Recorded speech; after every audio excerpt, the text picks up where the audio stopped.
Good evening, everybody. So, a month off from game session. That's not a big deal. No, not at all. I don't really think that there's much of any bookkeeping that needs to be done beforehand, unless anybody has something that they want to bring up.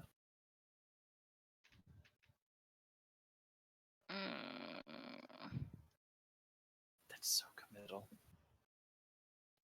I can't think of anything. Okay.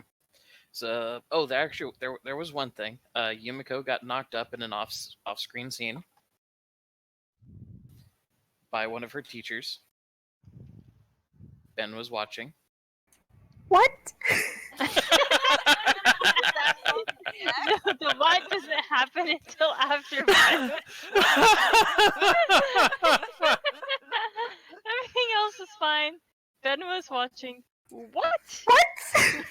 Yep, that's No. what does it. No. Can you feel the love tonight? I can't hear anything from the Lion King anymore. No. Without. Okay. Yeah. Wait. Okay. Okay. There's going to have to be an after session, summary of what's been going on for the last month, and I'm pretty sure that Cassie's giggling is coming through my microphone. It is. Okay, cool. Anyway, so let's get right in. Now that we're all freaking giggle fitting, let's get back into the oops, accidentally made a deal with some hallucination from beyond the world of flesh. Shh. It was friendly.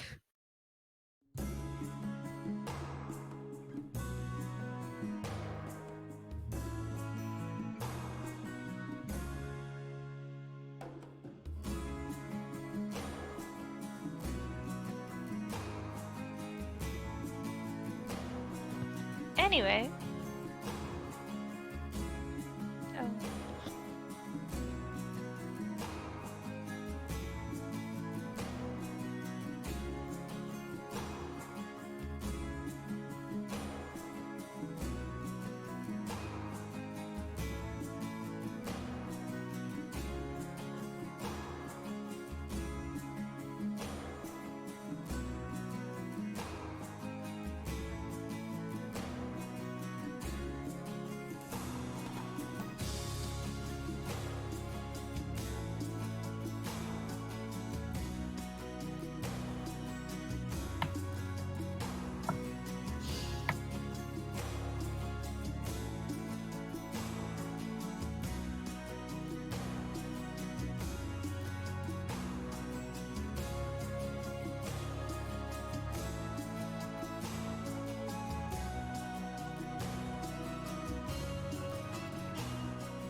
Alright, so, from when we last left off, Caitlin had been missing. Yumiko, Natalie, Ben, and Brooke kind of went about trying to see how they could try and look for her. Natalie had been going through Matilda's books that they had left behind and found something about some ritual that you had to do in the woods and involved having to go on some sort of a drug trip with a list of things that would achieve the desired effect. And she was determined that it was valid, and that something that this, with what she understood of different spiritual methodologies and her own understanding of the occult lore, that this should work. So, of course, after establishing that they were going to go with a buddy system until they figured out what happened to Caitlin, Brooke was Natalie's buddy and refused to indulge in this nonsense until Ben and Yumiko said, well, we'll go with you. Which then meant Brooke was the only one without a buddy. So, she didn't want to go into the woods, but they went into the woods. They killed some rats as a sacrifice, sacrificed some books, took some drugs, and Natalie went on a trip where she saw a really weird kind of a creature. Back half, kind of like a griffin, but instead of a lion and an eagle, it's a grizzly bear and some sort of owl. And it when it noticed her as it's lounging about in the tree that is now suddenly bigger than it should be, it asked her a question. She asked a question back that it took as an answer. And now subsequently, Natalie has been in very quiet freak-out mode. On their way back from the mountain, they get a text from Caitlin saying that she went on a vacation with her family. That's totally what happened. So now, it's the next morning at Natalie's house. And there's a knock on the door.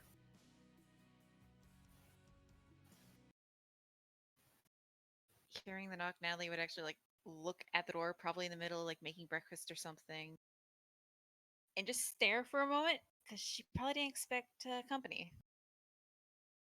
After a while, like maybe two, maybe at most actually a minute pass, she would go and look through the peephole. And that's where I forget, is Caitlin blonde or a redhead? Redhead. So you see this little head of familiar red hair. She'd Yes. obviously end up open the door, probably still having a chain across on it. Caitlin? Hi. It's what are you doing here?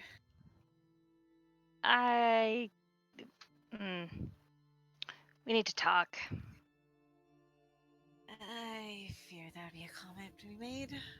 Oh, I should mention that at this point, when you like really look at Caitlin, Natalie, again you don't see the whole silhouette of the owl-like head, but you see the eyes right behind Caitlin's head.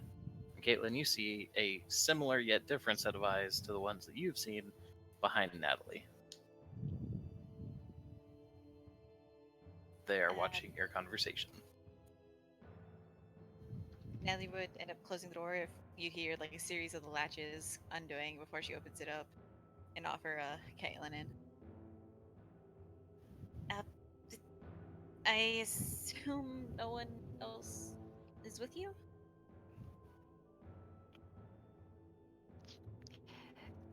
Caitlin kind of glances.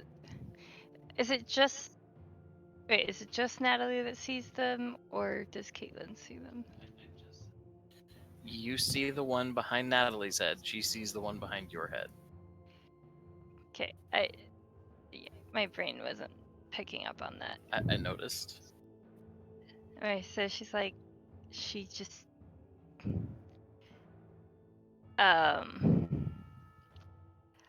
no one that anyone else can see. Please don't phrase it like that. What else am I supposed to say? I mean, I'm sure you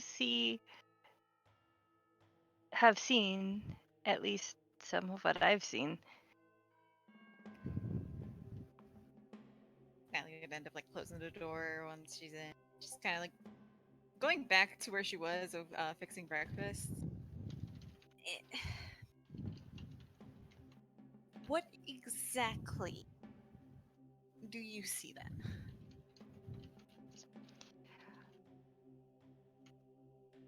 I see who I assume you made a deal with.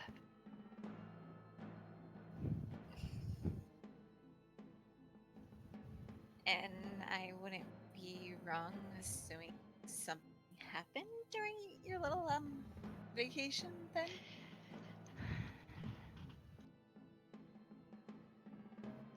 Hey, Matt. Hmm. If I use any of my abilities, would she be okay, or is she still not okay for those? No, you would be fine. Okay.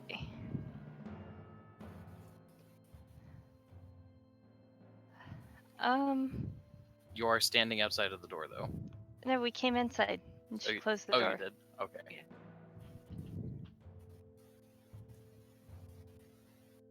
One second.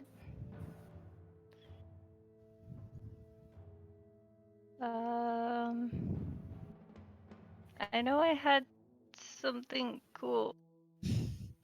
I just trying to recall what it was.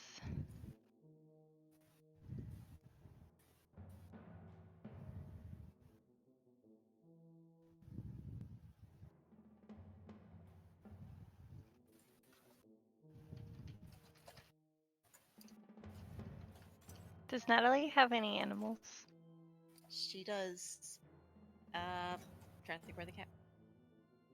If anything, the cat's probably like on the back of a chair or something, just staring at her.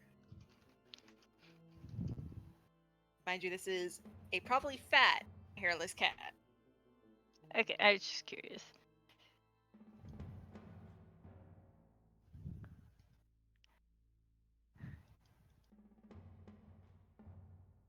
I don't think I can use any of my new stuff.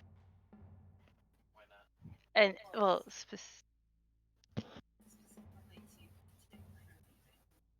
Okay, why did you just mute your microphone to say something? uh, I don't think I can use it to, prove anything to Natalie. Alright. She Cassie. says, Vulgar. okay. Alright, so, the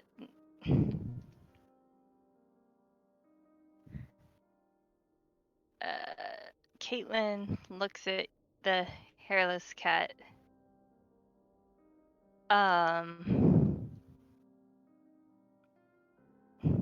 Tells it to. You do Oh. need to roll first. Alright. I'm gonna roll.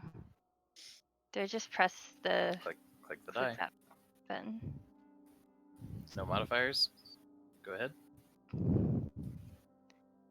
Cool. Yeah, you succeed at doing the thing. Anyway, she tells the cat to, or asks the cat to stand up, circle 3 times, and then lay back down. I know it's an ask, but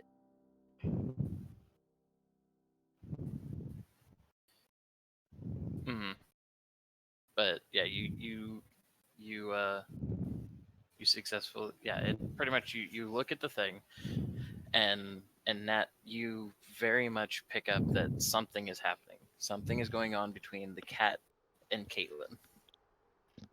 And you don't hear anything, but the cat is like just staring at her, and then kind of tilts its head a little bit as if it's kind of confused about something, and then slowly stands up, does exactly what Caitlin just described, and then it sits back down, looks at Caitlin again, looks over at you, looks at Caitlin, and then it just kind of slinks off to wherever it normally takes a nap.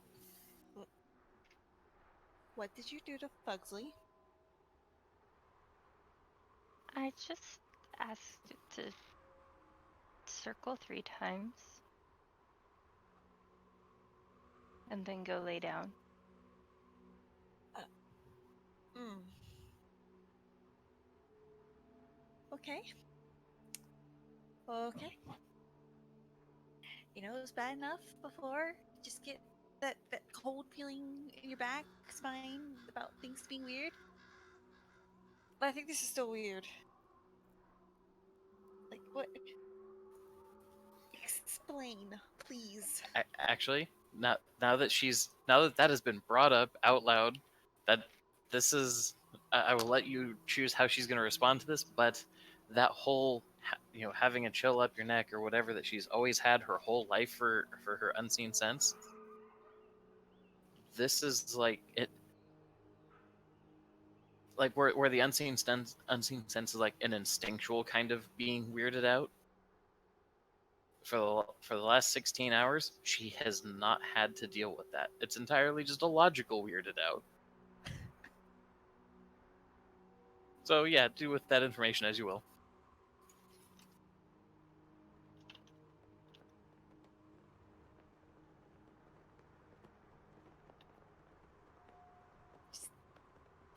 You, you seem to be a lot more calm about this than I am.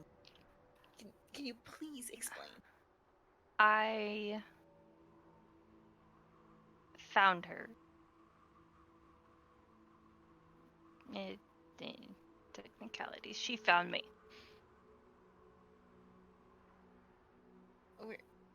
We're talking about Matilda, right? Yes.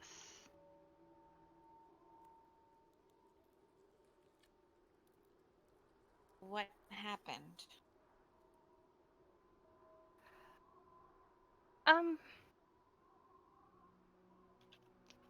Well, she did not get kidnapped.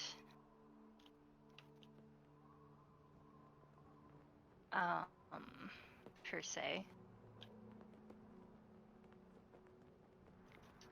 Edley just kind of like tilts her head to the side. It's like, explain further. She, much the same way that you and I managed to find other entities, I guess. She also found them. She found new abilities and has taken it upon herself to remove herself from this world's knowledge of her.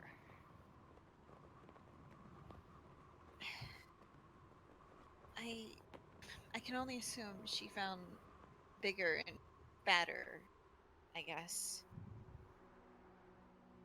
I mean, bad is subjective. Powerful. She found powerful people, knowledgeable entities. I mean, that is in the name, is it not?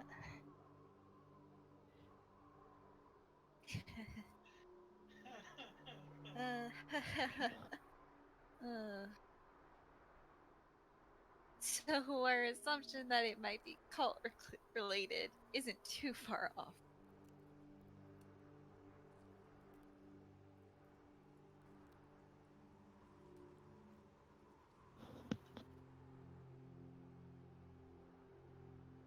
Um,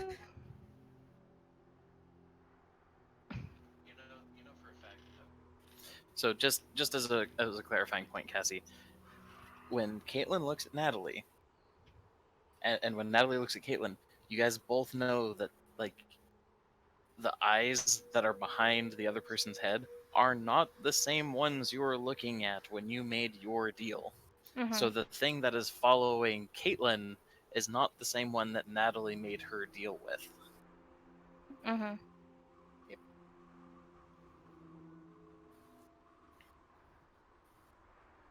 But really, she should have said it was in the pact, because No, leave it name. I like that. I like how that's gonna go.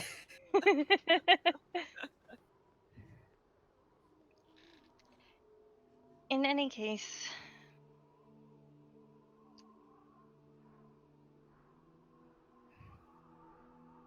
The knowledge is that key element.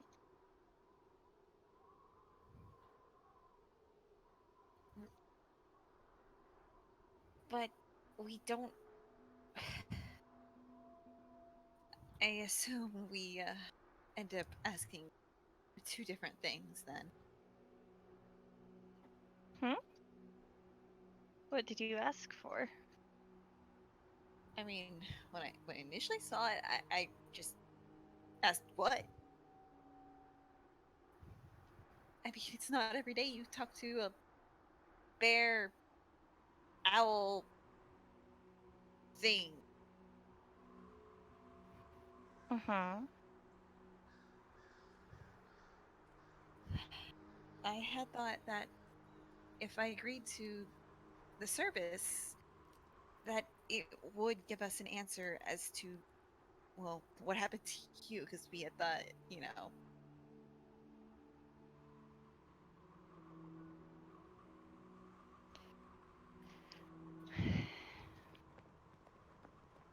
and simply getting an answer to one question, which I thought it would just give us one answer, didn't seem smart. The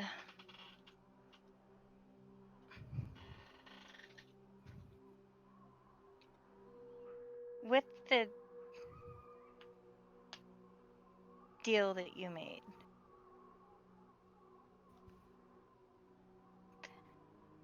I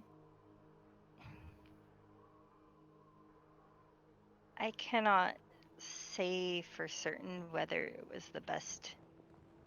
It was the one that I wound up with as well. Really? From what I could tell, Matilda chose a life, Mm. and thus her life in this world is no longer there. Like, according to her family and friends. That does make sense. And I tried for the knowledge. Nothing that I could think of was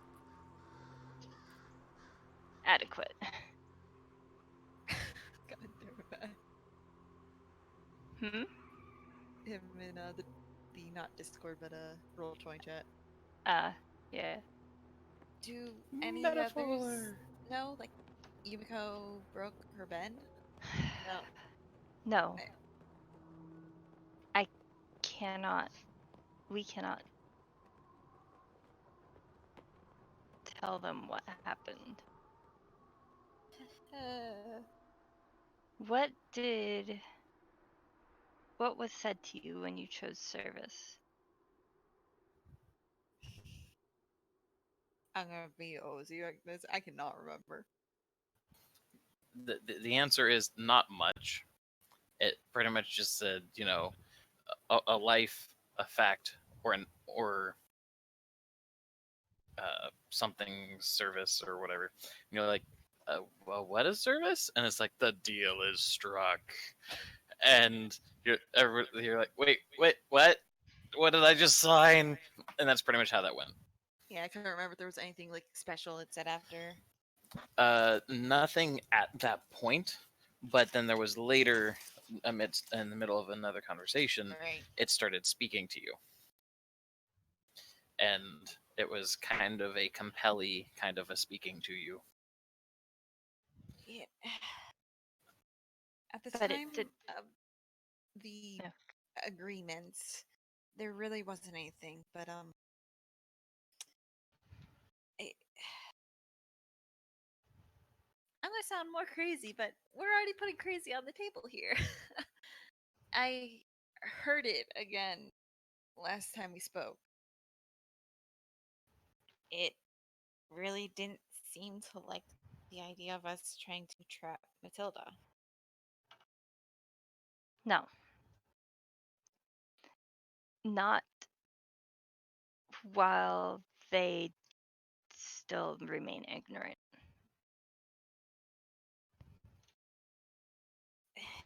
It was to the point that it said they should not find the Mind Walker to deceive them. I had tried, I really did try looking up whatever the Mind Walker was, but there wasn't a definite answer. I think I know. It's the Mindwalker is Matilda.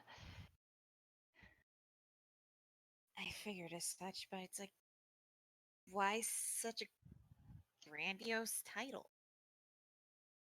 I well, she kind of also has abilities a little bit beyond what I just did with your cat. She showed me a few.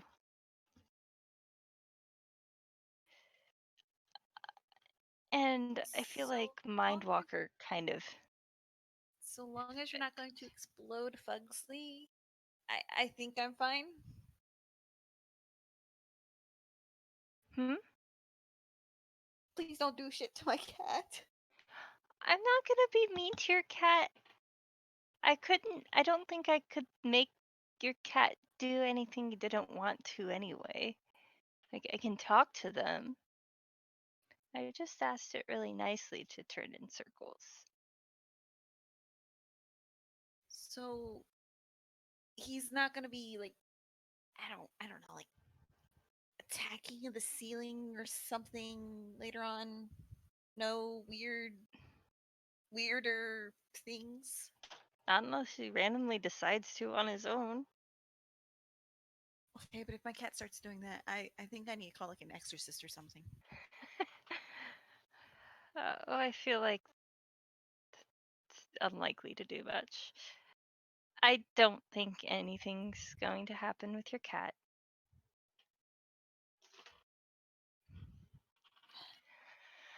But I do know that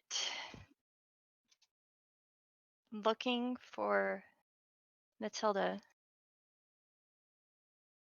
before or while the others remain ignorant of everything is going to be a bad idea.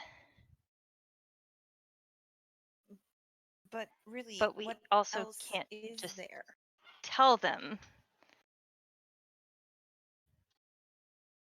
But what else is there that's being hidden? Um,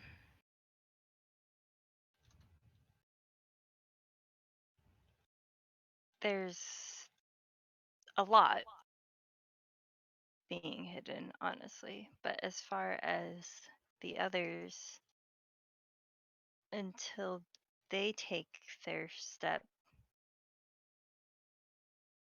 they need to either stop looking for Matilda or follow what we did. But anytime that I've considered telling someone, it's not. I doubt I can't tell anyone. You I know? doubt we could get Brooke to do the same thing. Well, maybe not by, not with the drug trip that you did. I didn't have any drugs. I Well- promise.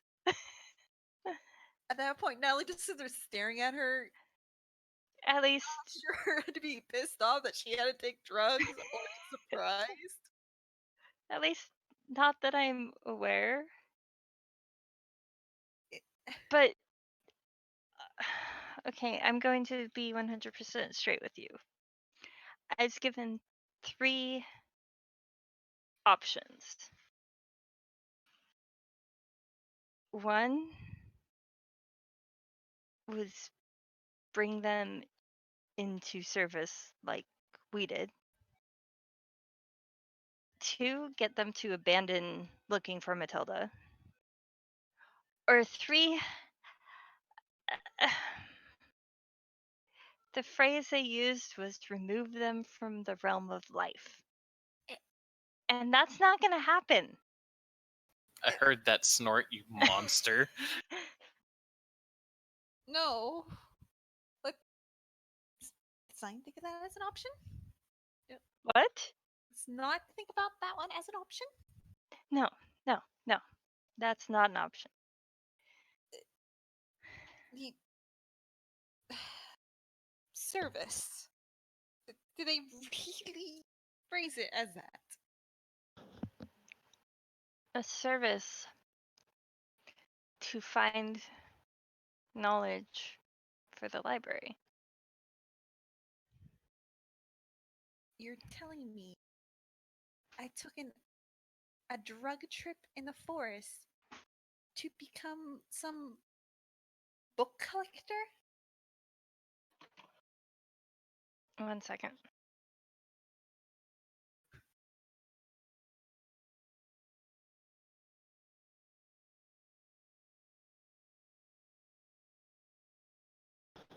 Sorry about that.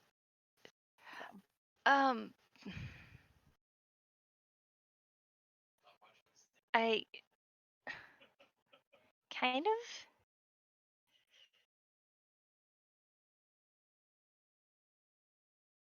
But to be fair, it comes with some really cool perks. She kind of like presses her lips together, like holds a finger out, trying to think if it's really a good idea or not. Okay, let me ask you this. Do you feel like there's anything new that you can do that you couldn't do before? That's not the case. That's not. I could have lost my job if the drug thing comes out.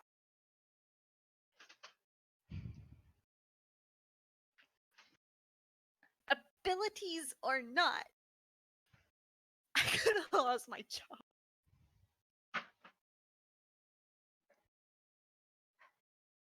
I don't have any answers for. All I know is that seems to be what Matilda did. I'll become She had a book collector. She had abilities before, and it was like this was the next step for her. However, at this point, we're kind of stuck. Because you know what happens if we don't fulfill our objectives? I've read enough books to know it's probably gonna kill us. Wonderful. Got it in one. Oh. There was no. Once that step was broached, there was no other alternative. But it's just one task done, or are we just stuck playing this role for the rest of our lives? I don't know. I don't know if there's a way.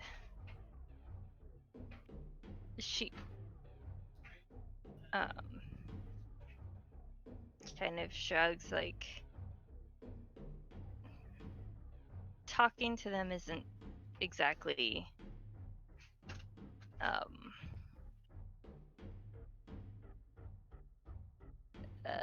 what's the word I'm looking for? It's not exactly helpful. They don't really talk straightforward.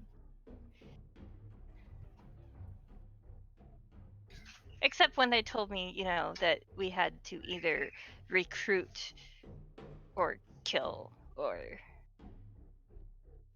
get them to abandon. Like, that's the most straightforward that they have been with me at all.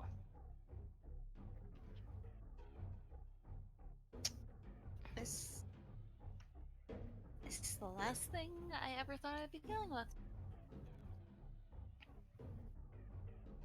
This is something.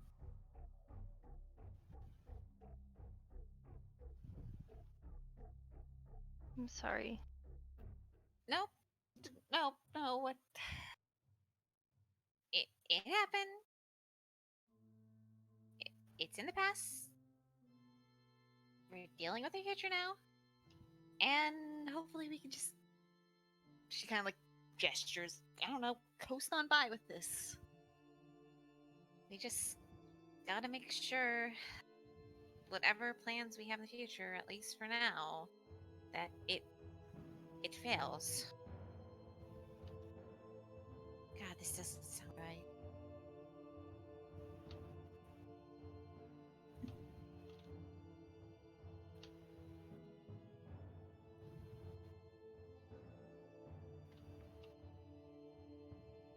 Remind me next time if we see Matilda to probably make herself slap herself.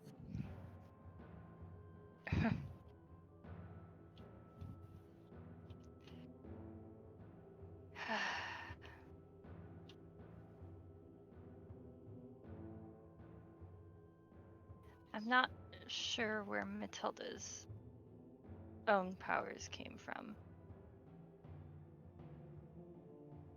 If honestly any kind of research we've done, even looking at fictional work prior, maybe something with her family, I don't know.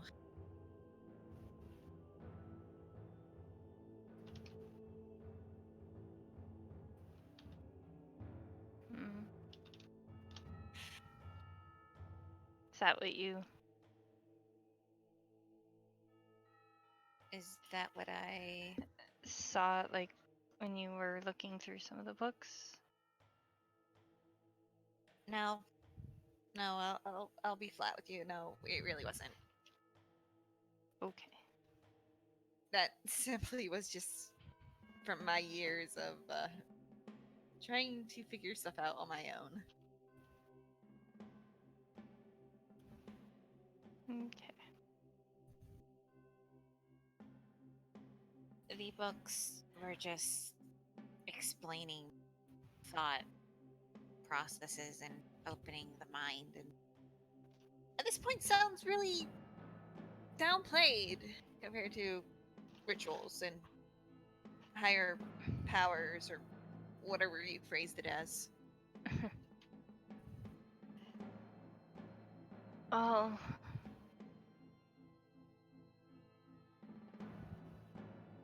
I don't know.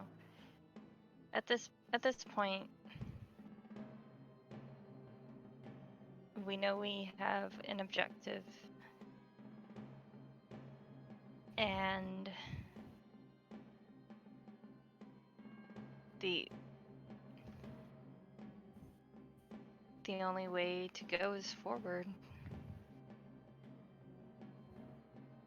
We just play dumb, pretend this talk never happened. I don't know which will be easier. If they abandon their, search, I doubt that there will be much room to keep this group together as friends. Not that we were before, but I mean, now we have a shared experience. I'm a little reluctant to give that up.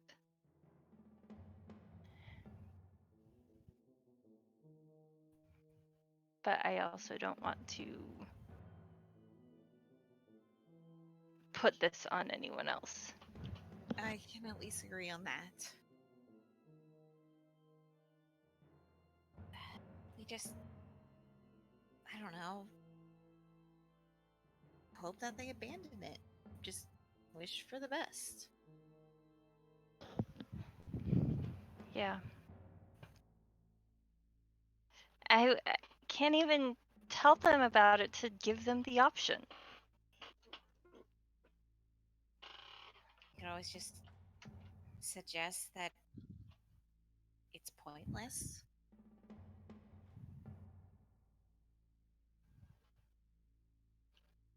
suppose. Pointless. Put in a few failures so that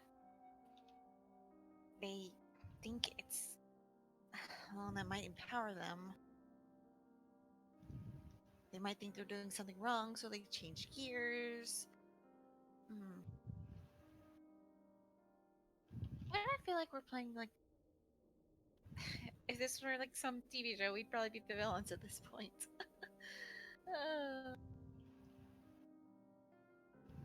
This is bad. Cat, stop!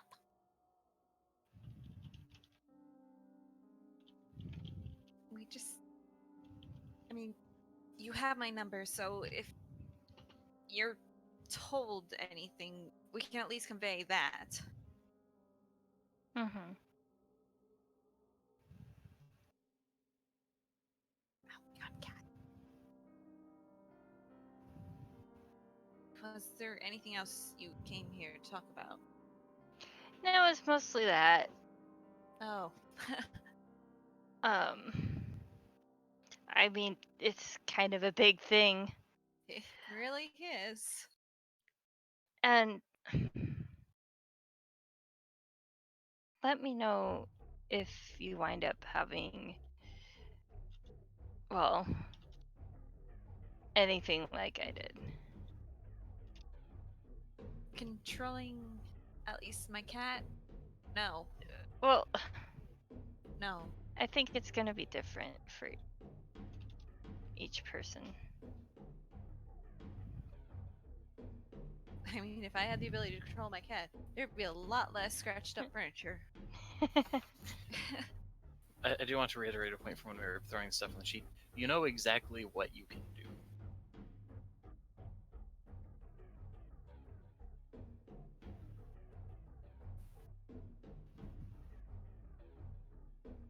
Dad, don't you have classes to go to? Hmm? I assumed you'd have like a morning class or something.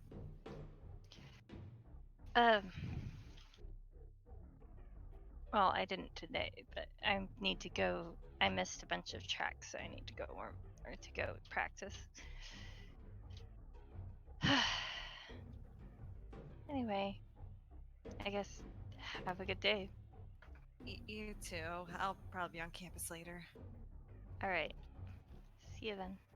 Later. All right. So, I guess at that point the question boils down to: it's the day after the mountain drug trip incident. That happened in the morning.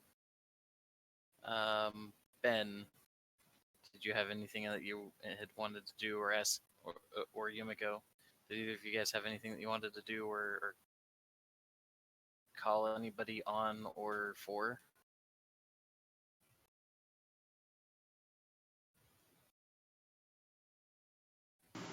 Hmm.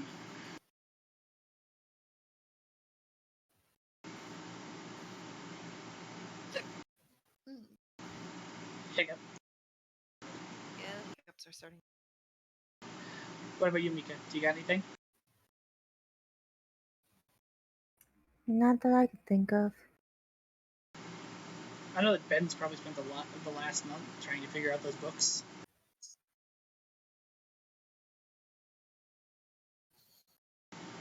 Well, He's also. not, what do you mean for the last month? You mean just like from the in-story thing, or are you talking about the fact that we haven't been in session for a month? Oh. Because game is currently 4 weeks delayed. Yes, I understand. I'm meaning that. How long did you say the time has passed between? Since the mountain incident, about 16 hours. Okay. Damn, what did I even say he was doing last session? I'm pretty sure he went off to drink. Oh yeah, he got drunk at his house and stared more into those books. When you stare at the book stares back. Probably made some calls, got himself scheduled out to meet some people.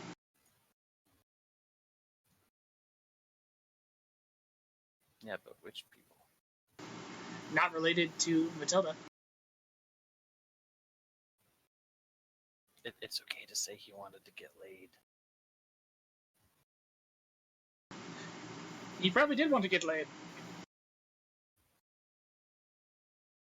At least some point during this week.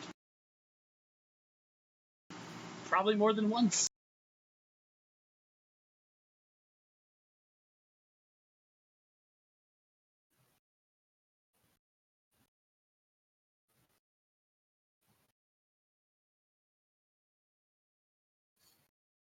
I don't see any reason why that wouldn't work out.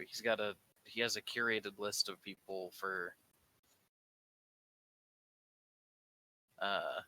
pretty much that exact reason. Yep. He wants to go somewhere, blow off some steam, score some shit. Blow each other, you know.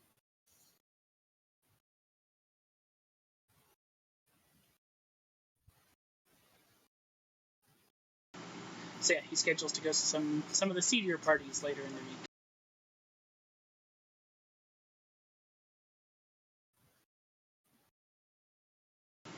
But other than that, I think that'd be his reaction to last session.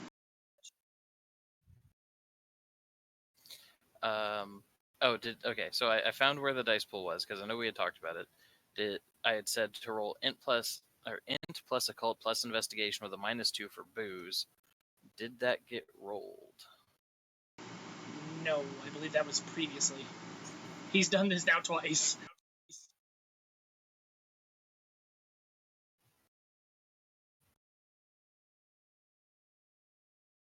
All right, yeah, go ahead and see if you can make the roll, and we'll say that.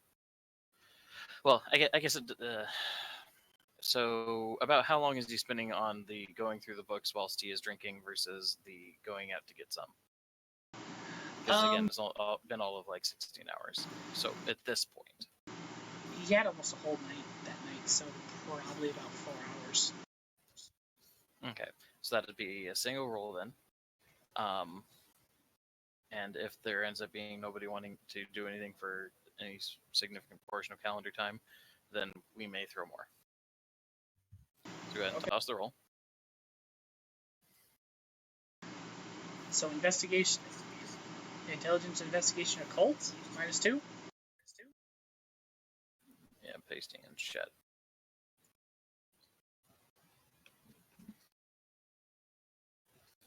I don't know if you can roll multiple skills, but we're about to find out. You unfortunately cannot. Okay, so then we'll just calculate it as part of the modifier. So he's got an investigation of 2, an occult of 1. So he'd be rolling int with a +1. So just, yeah, you're functionally, your booze is negating your investigation. So just int plus occult. Goddamn booze. Wait for a second, it's like 2. How did it do that? Okay. I don't know. I saw that. It was weird. Oh, it was lag. It was lag.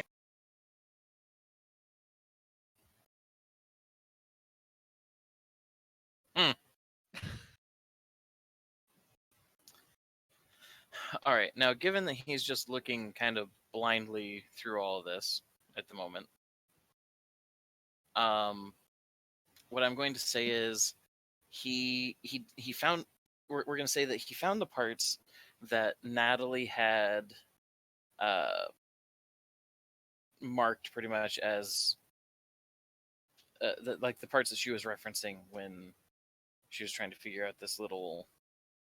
You found the pink highlighter. Yeah, you found the pink highlighter. The parts that Natalie had been looking at for how this whole drug trip was going to work. Yep. And so where before when she'd been talking with you guys about it, you'd gotten the Cliff's Notes, you're now getting like page reference numbers to other books. Books that we have or books that we don't have? Both. Like, there's definitely enough information there that by the end of it, booze-addled as it is, that you come to still about the same conclusion that Natalie did.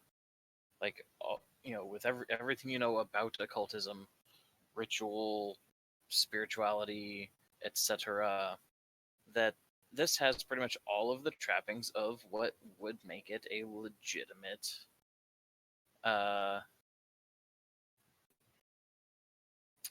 a legitimate rite of some form that would actually do something, would actually beseech some sort of spirit of knowledge.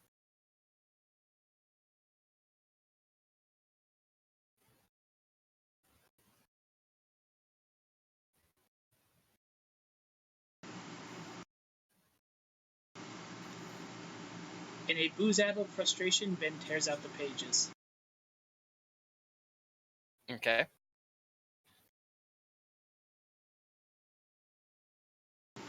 Remarks fucking books. Throws it on the table and goes to bed. The page or the book? The book. Okay. What does he do with the page? Probably just dumps it somewhere in his room before he goes to bed. Okay. Welcome back, silent lurker who needs to change their screen name.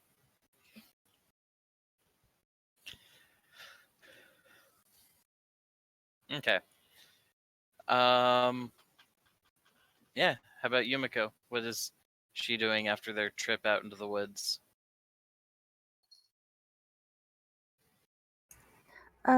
She goes back to her dorm and just does some of her homework before she goes to bed. But Okay. she can't really focus on anything, so she just does some tarot readings and then goes to bed. Just for the hell of it, how many cards are in tarot deck again? Well, there's major and minor arcana, so too many. 78 cards. Anybody remember offhand how you're supposed to do one of these? Nope.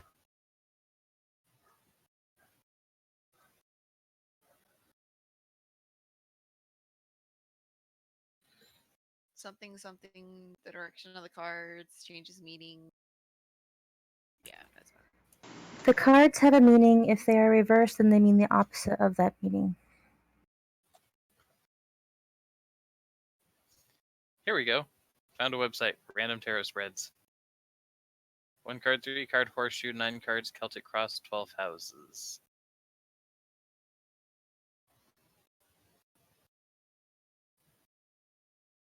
Okay.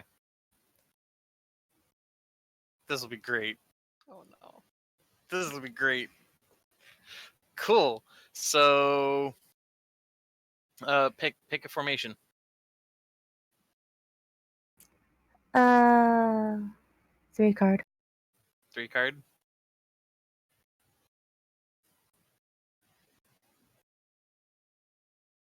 Ten of Swords, the Hierophant 5, whatever that means, and the Sun 19.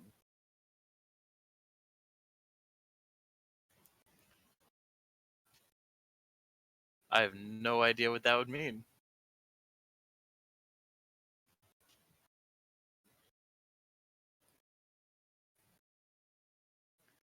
You said it was the Ten of Swords? Yep, I'm gonna see if it'll let me post it. Or paste it in here. Nope. Okay. Save image. Desktop.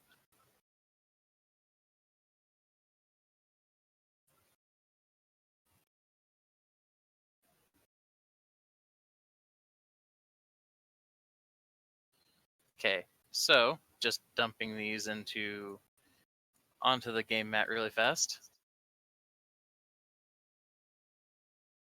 In the order she drew them. Ten of Swords.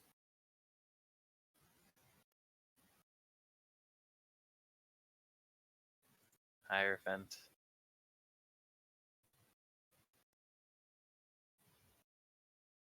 and the sun.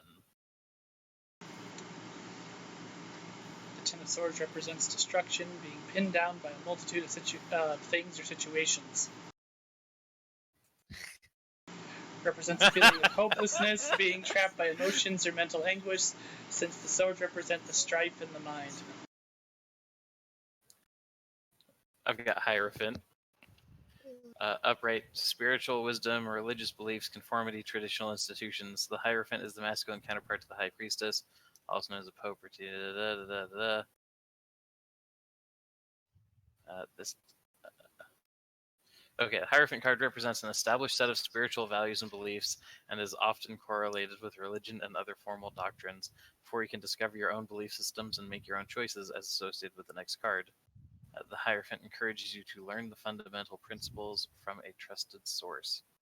Work with a teacher, mentor, or guide to teach you about spiritual values and beliefs in a structured way. And then the last one was the sun.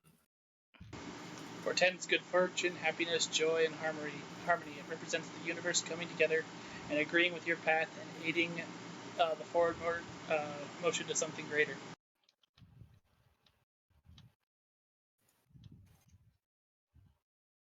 Ambiguous and on point at the same time.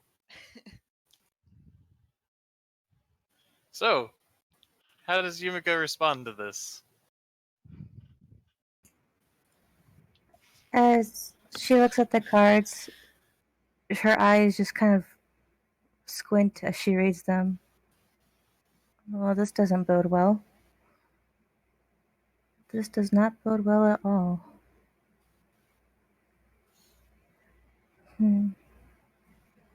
She takes out a notebook and writes down her reading, making a mental note of it as well. Closing her book and putting away the cards, she goes back to bed.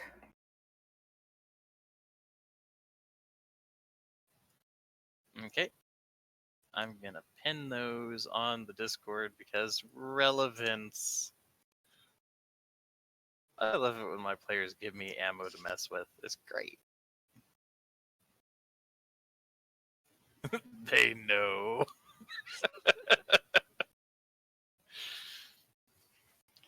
Okay, so she goes to bed. Ben figures out his stuff and all that jazz. So. You mean acts incredibly frustrated and petulant? Yes. Mm-hmm. Like, and as far like he might figure it out more sober later, but there's, because you did roll a success on it. The whole reason why I went that angle in specific was because there's the difference between we went out into the woods and didn't find squat to going to look at the notes of why you went into the woods in the first place, and then being all like, hold up, this actually tracks, rather than just being told that it tracks. Know what I mean? Yeah. Okay. It ties into that loaded question he asked Natalie at the end of last session. Oh, I forgot about that. Which question was it in particular? Did it work? And she kind of like explained, because I rolled horribly, of how she saw something, it said some things. I'm gonna go home. There we go. Can I write it a third time? They know?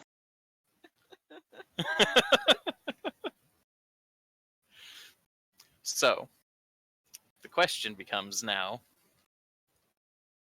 what, who is going to do what, in the interim before, like, because your guys' group doesn't really meet up on the regular, as it were.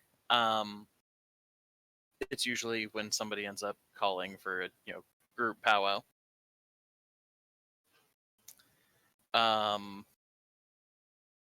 So what is everyone doing in the meantime? Because it sounded kind of like Nat and Caitlin were going to kind of just let things be as they were for a little bit, and then hope a plan forms itself. It seemed.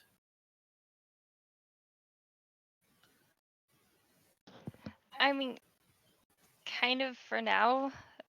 until we have more of an idea of where to go from here. Yeah. That's at the moment our They'd pretty much just standing be plan is. talking to one another, as in, "Hey, the thing said this." Well, your thing said this. My thing said this. And largely it's we don't necessarily want to bind others into service like we were, but at the same time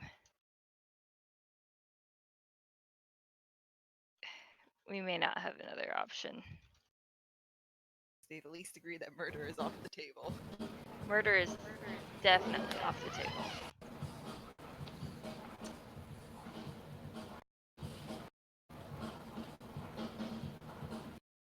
I appreciate the drum solo. Yeah, sorry, Frank's watching TV. Oh, I thought that was something that Matt was doing, is because like we moved on to bed party Nope. time. No, I had muted my microphone, and it's very, very sensitive. Let's see. Trying to see if I can't. Hang on, I'm gonna leave voice chat for just a second. If you could hold off, I'm gonna see if I can actually get Discord to work on my computer. Okay.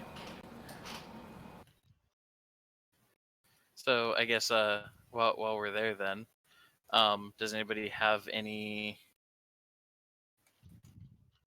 questions for? Well, actually, so Josh, you said that he Yes. was gonna probably. Is he gonna? Blah, blah, blah, blah. Is Ben going to keep looking into things with the book since they are at his house, or is he just kind of letting it be? I think he might. I need to know if you're throwing more dice. Can you guys hear me okay? Oh, Yes. perfectly. Okay, good. If I start cutting out, just let me know, because that's the main issue I've been having with Discord lately. Yeah, why not? Let's throw another dice at it. Yeah, Now you're that not he's the only sober. one, because my other group's been having issues with it too.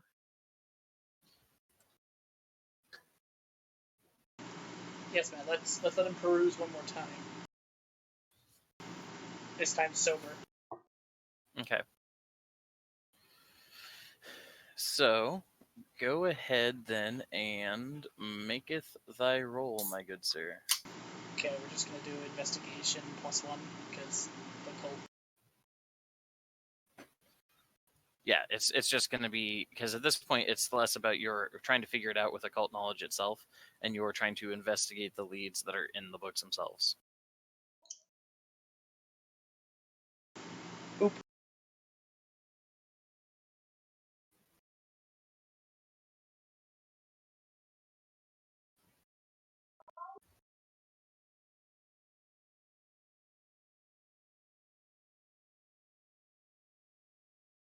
Did it roll? Yes, it's 3 successes. Are you, okay, Did it hold on a roll second. on your end? Because it's not on mine. I see it right there. Yeah, all I've got is Bennett from the last one you did, and then we got Silent Lurker back, and then Casey posted a welcome back, and that's all I'm getting. Oh, your connection to the server has been interrupted. Oh, okay. I'll go ahead and just reconnect then. But yes, I'll give you a choice. Either you can take the 3 or you can roll again. I'll take the 3. Okay. Oh, hey, there it is. Oh, cool. One of them was a 10.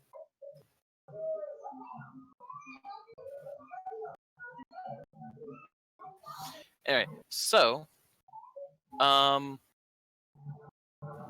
as you're looking through a bunch of the stuff, Josh, you're starting to see where the holes in this collection are. Got it.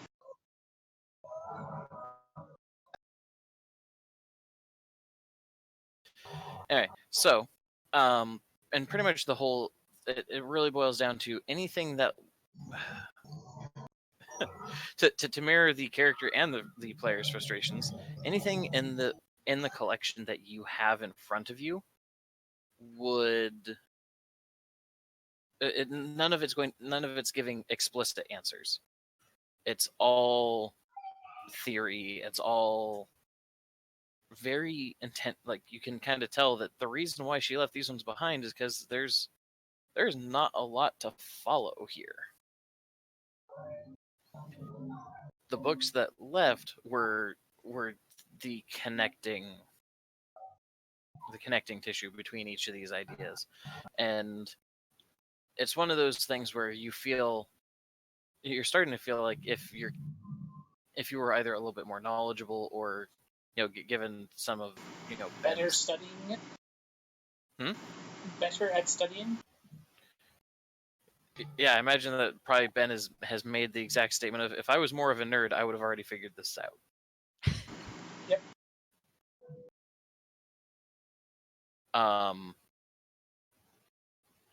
So yeah, that's kind of where he's at. But in the end, what you end up kind of figuring out is that there did start being a theme. I shouldn't say a theme. How to put it?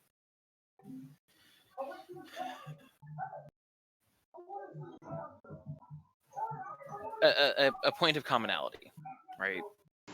Okay. Where all of this stuff, in one way or another, is all pointing towards knowledge. It's either about, because it's not just about it being spiritualism and all that.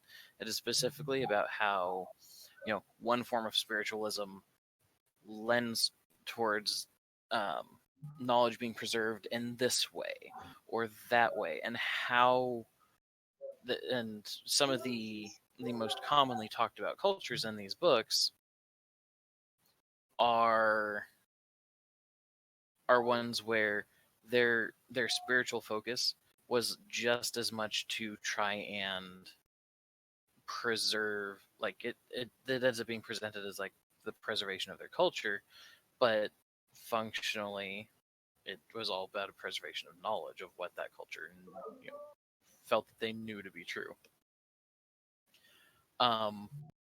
And you could kind of see, actually throw me one more roll before I do this next part. Same thing?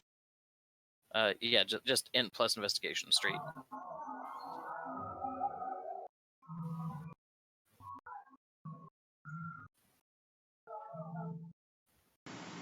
Then coach, I need to be stretched. Do what? Oh.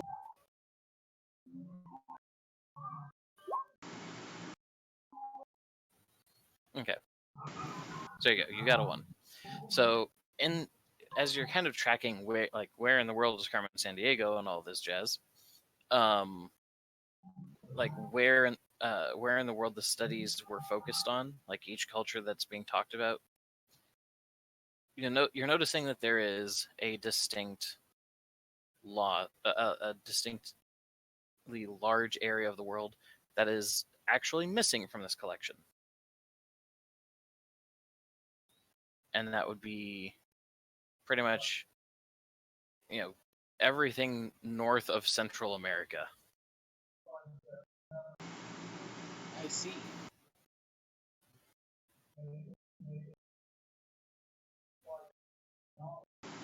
Entire North American continent. Got it. Pretty much.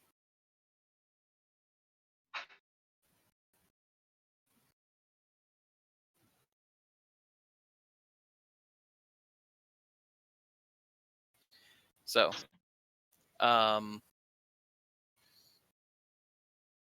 yeah, so we'll pretty much say that's what Ben figures out over the next day. And no, you are not the only one that has Josh being slightly robotic.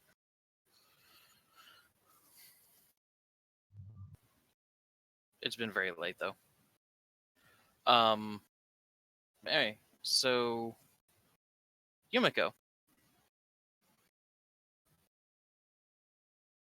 Yes. what is Yumiko's general ringtone for for somebody that's not on her contact list?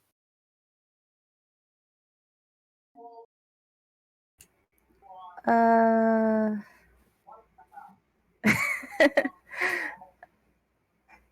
uh. Probably Darth Vader's theme song. So the Imperial March. Yeah. Nice. Yeah, that tracks.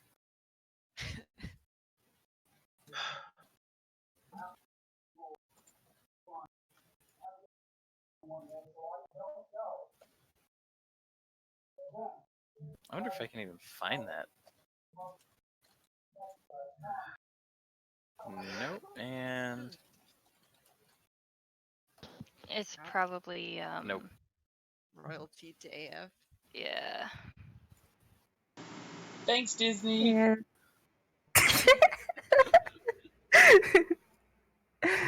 Of course, for me, my ringtone for when someone I don't know calls me would be somebody's watching me.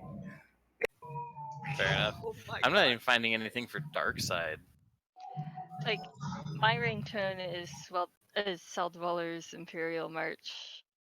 So I mean, I totally understand this. I don't even remember what my ring is.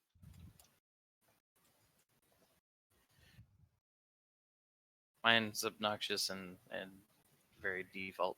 Anyway,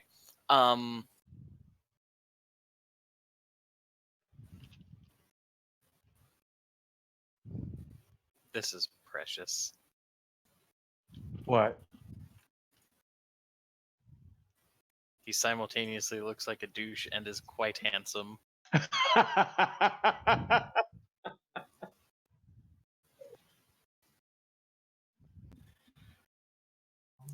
Anyway, so yeah, Yumiko, you are ringing.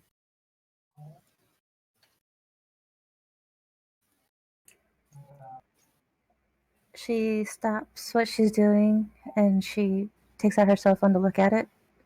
To look at the number, see if it's local or not. It is definitely local. I would even actually say that it's probably listed. Now you don't recognize the name. It is showing. It is showing a name rather than a business.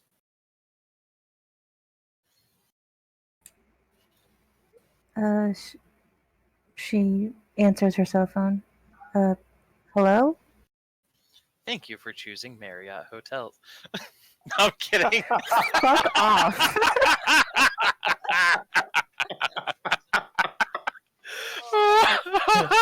We're calling you to update you about your credit card bills. Calling confirm that this is a listed business.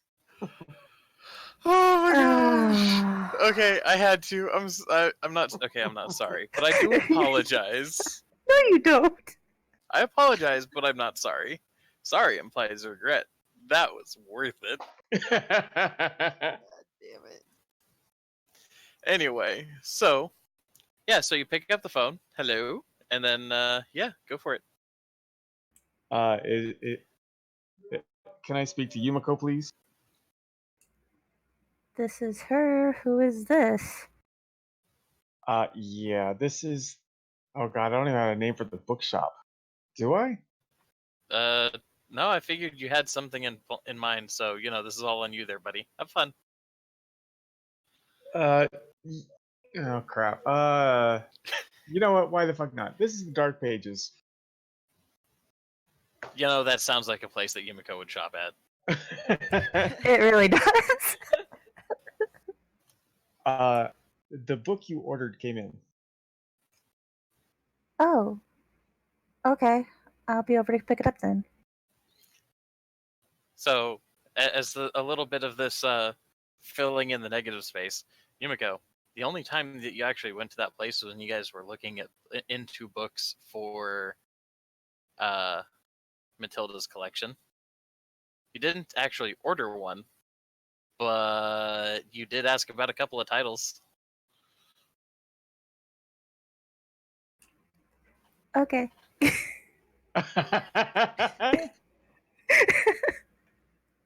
uh, I don't remember ordering a book, but I guess if I did, I'll pick it up then. You don't remember ordering this book? It's kind of specific. No, I don't remember ordering a book. Native American Knowledge Spirits.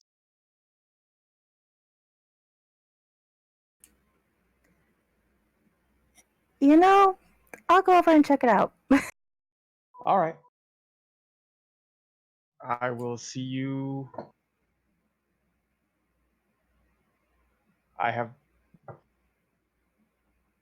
I'll see you when you get here. Will do. And she hangs up the phone.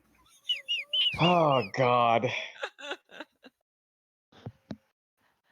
Oh, it's now official. He's very uncomfortable talking to the ladies, Or just on the phone. or just on the phone. But I think it's a phone anxiety. Listen, man, that shit's hard to deal with. It is hard to deal with.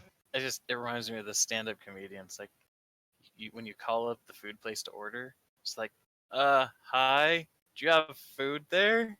Yeah, what would you like? I'll call you back. Click. Oh man, there they are with the fucking tough questions. Anyway, so is Yumiko heading straight over there, or I don't know. Just we'll role play it out. Does she have classes? Does she go straight there? What's the Well, skinny? considering she only had morning classes that day, she took the rest of the day, instead of doing whatever she wanted to do, she just went to the bookstore. Okay. So we'll say it's like an hour later or so. And in comes walking. Well, I mean, you can see her picture right there. Yep. Welcome to the Dark Pages. Hi, I'm Yumiko. Apparently I ordered a book. Ah, yeah. Hang on. Let me go into the back and grab it. Okay. She just looks around the bookstore, eyeing all the book titles.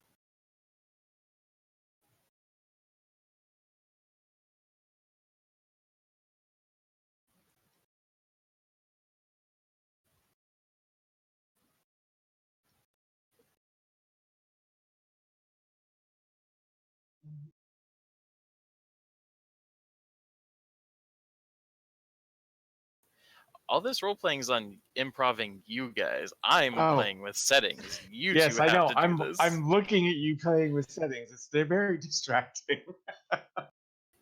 Do Hang not on, pay any attention to the man I am just behind the going to curtain. bring up my character sheets and put it over the characters. All right. So after grabbing the book, I'll come out and here you go. I could have sworn you've ordered this. I really don't remember ordering it. So she takes the book from him and looks at the cover of it. This is on Matt because I basically just read what he sent me about what I was making a phone call about.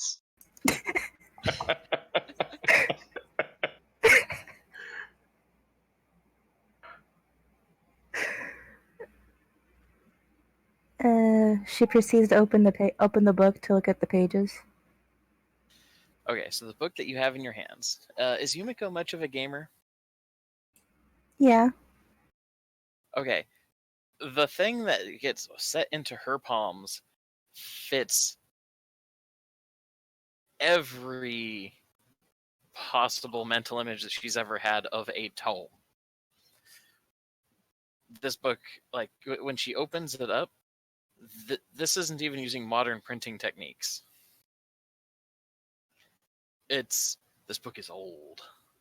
This Which would there's fit the bookstore. This is a book that you don't so much order it as the guy who just called you, where you're like, I didn't order a book, has spent a pretty penny going through connections trying to figure out how to get a hold of this book for somebody.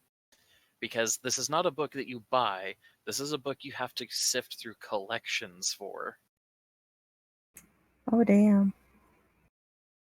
Like, it's 2019 now. This book might have been printed in 1819. Maybe. Like, actually, you know what? Just for the sake of retconning this out a little bit, the gentleman at this bookstore probably brought it out wearing blue gloves. Yeah, probably. And Probably I brought an extra pair for her. yeah. So there you go. Okay, is now wearing blue gloves and handling a book. Which she's going to school for, being a friggin' doctor. So it's not like it's exactly outside of her purview to be super, super gentle with things. Exactly.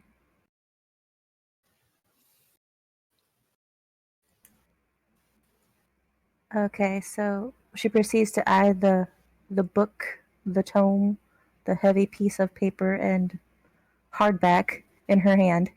Mm-hmm. So did I pay for this already, or do I pay for it now?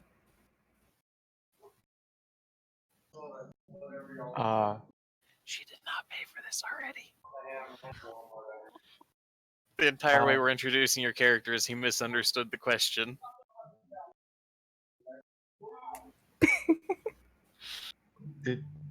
No, you didn't already pay for it. Then I'll pay now.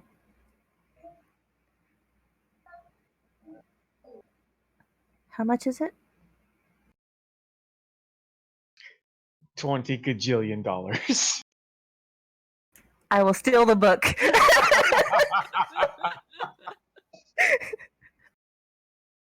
Because that number does not exist.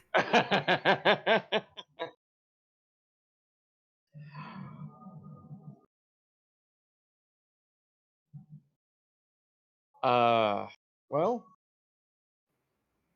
For time's sake, I'll just say she paid the amount of it. How many dots and resources do you have? 2? Yeah, you can afford it. We're gonna say it's like $1,000 book. Oh yeah, definitely can afford it. So a textbook got it. Yeah, it hurts. It hurts to pay for. You're like, there's a wince when he tells you the total, but it's not outside of the realm of your possibilities. Your resources are pretty much diminished for the month. Up, there goes my food money. The true college.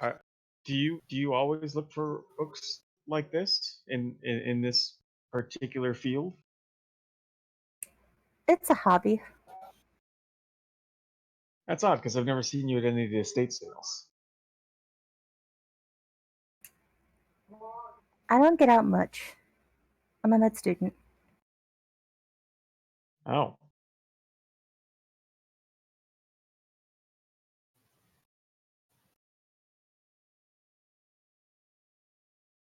Yeah, Jimmy's at a loss for words right now. Make it in character. Courtney's at a loss for words too. Well, thank you for the phone call to tell me that the book came.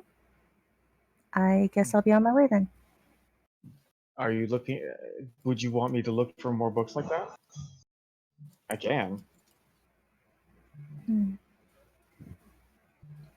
I mean, are you looking for at general Native American lore, or are you looking for a particular superstition, or what the internet is calling cryptids now?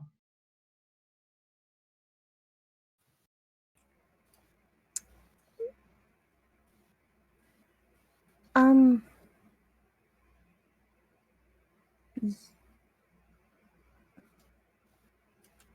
they sound interesting, yes.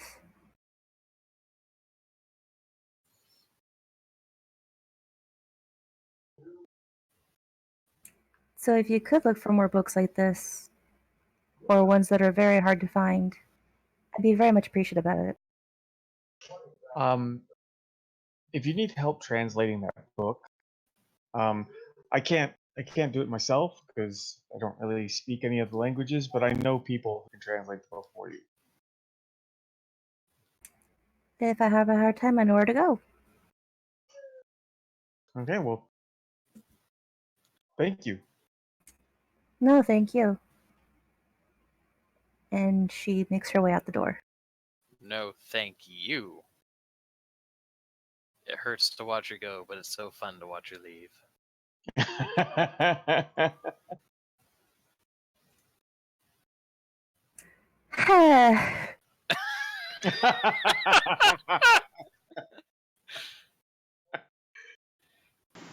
Come on, I wasn't even in the room for that one.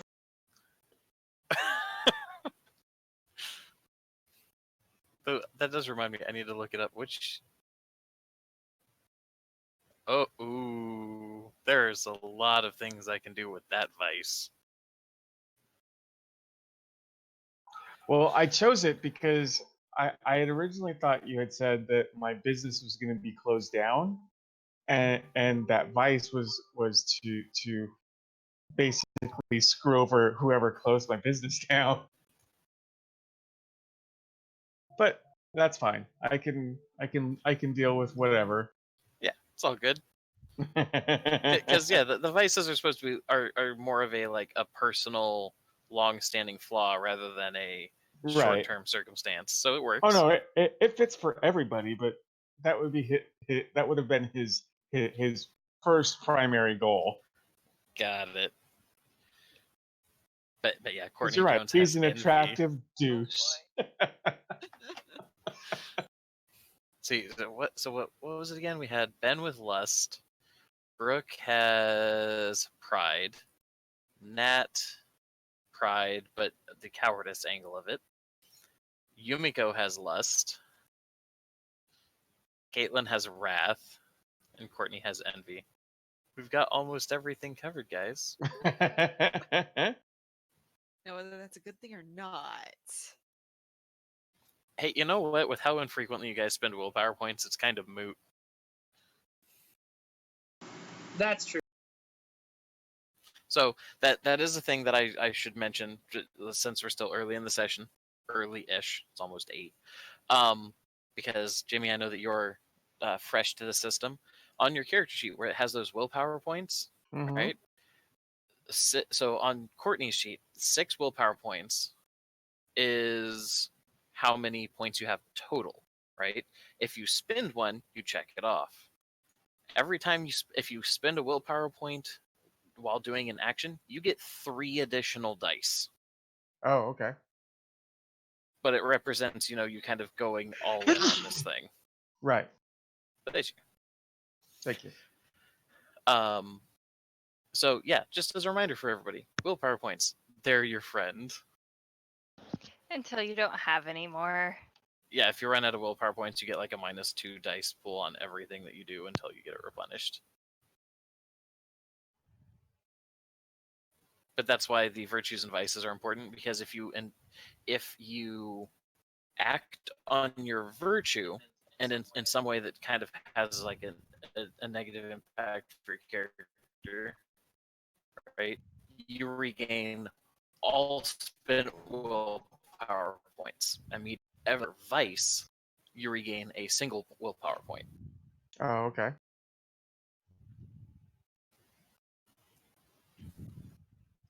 Anyway, so you now have a very, very old and very expensive book. No one touches this book but me.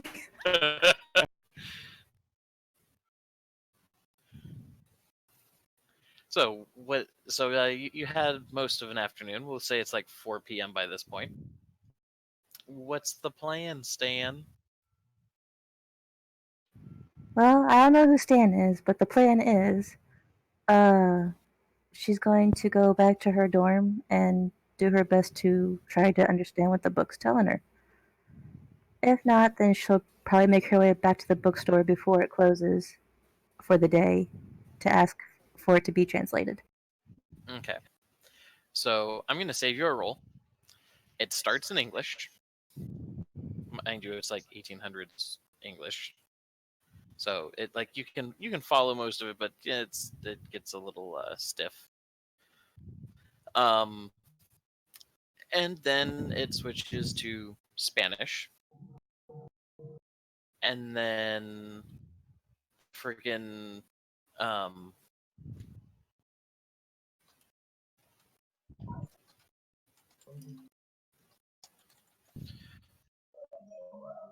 uh, then it turns into something pictographic,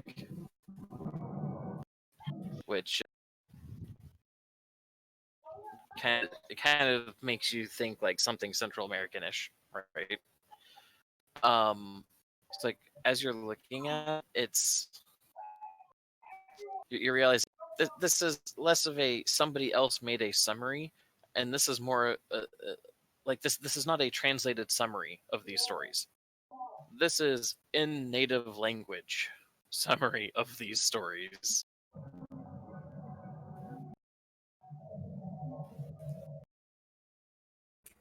Interesting.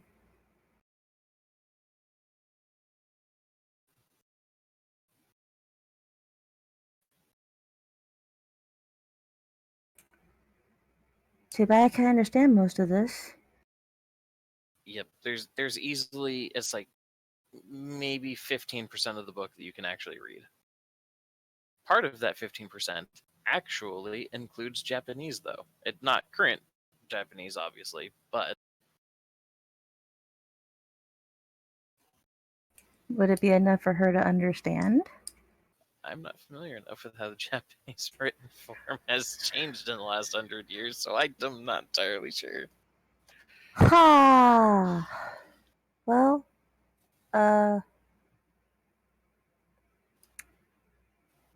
not much of the language has changed, from my knowledge.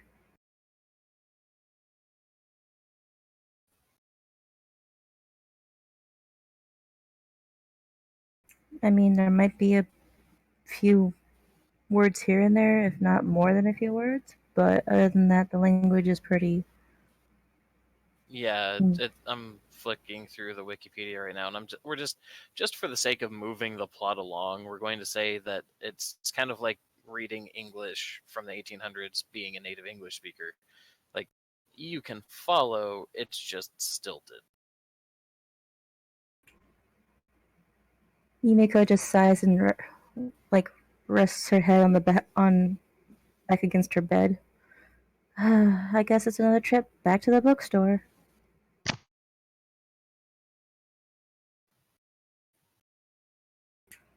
And So that weird, awkward store owner. So she puts the book into her medical messenger bag, so it's not out in the open, and she just makes her way back to the bookstore.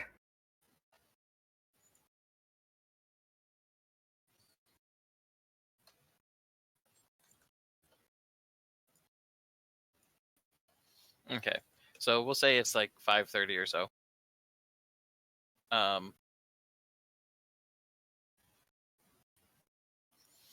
And oh, this is wonderful. This will encapsulate the awkward perfectly. So we're gonna say that this is the song that's playing, like as Courtney is walking up towards the door to lock up for the night, because it's a very niche store. Staying open late is you don't expect people to walk It loses in. me money. Yeah, exactly. You may as well just go home, jerk one out, and just have something for dinner. And so you open the door as Yumiko steps up right in front of it, and this is what's playing inside.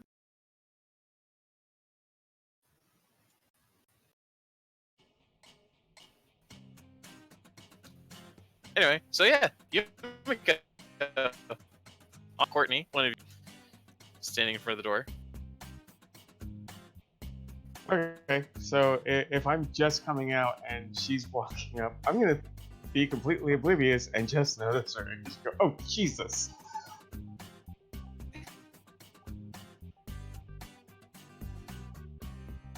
Welcome back.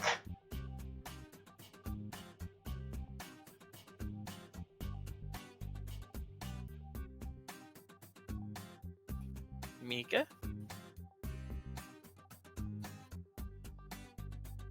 Is it too loud? Squeak attack. Oh, she's... Nope, unmute.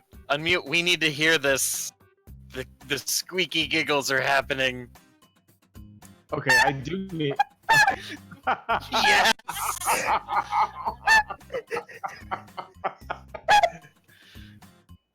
See, and here I thought she died. No, she's just dying. I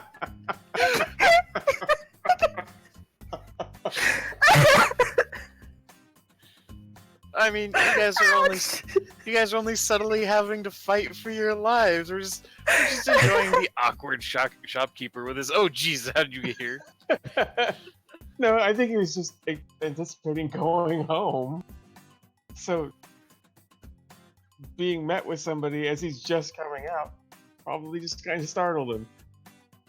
Yeah, it's great. um,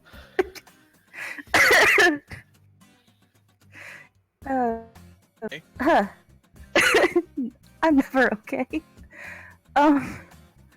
Okay, as the door swings open, she takes a step back that she wasn't expecting to happen. Hi, again. I need the book translated. Oh, okay. Yeah, come on inside.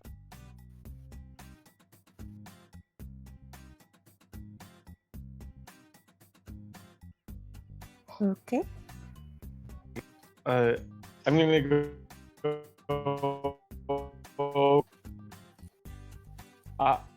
Just because the whole premise of the shop, I think he has a Rolodex. Yeah, he does look like the kind of guy that would have a Rolodex. Also, I'm just throwing this. I forgot to say this earlier, but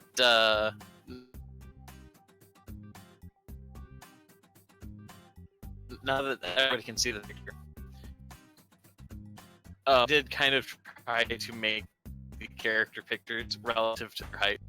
So I don't know why, but in my head, Courtney just. No, he isn't. I want him to be super short though. He's like on par with you, Mickey. I can make him.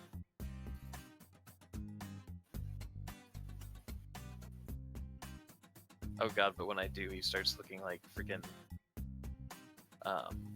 what's his face?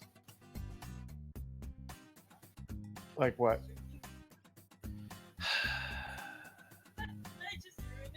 No, you did not, Cassie. Johnny Depp. He starts looking like Johnny Do not Depp. put that in my head. I will find another picture, damn it. I don't think he looks anything like Johnny Depp. Actually, He has the Robert Downey Jr. goatee. what I thought was just like a couple adjustments, he could be Josh. Like adding another 3 feet to his height. Yes. Oh, okay. I'd also How have to long is this lose song? like, I don't know. I'd also have to lose like 80 pounds. Well, that says like as Matt started just increasing, it's like, oh well, he can't be Josh now, but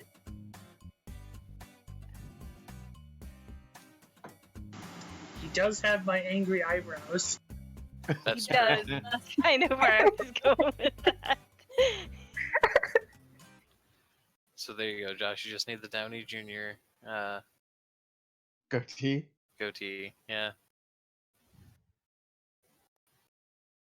We'll see how this goes.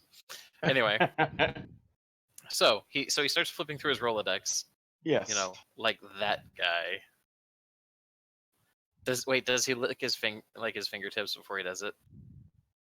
Oh no, I don't think it's one of those little small ones. It's one of those big wheel ones. Oh, so he's got like a hand crank on the side. Yes. Oh,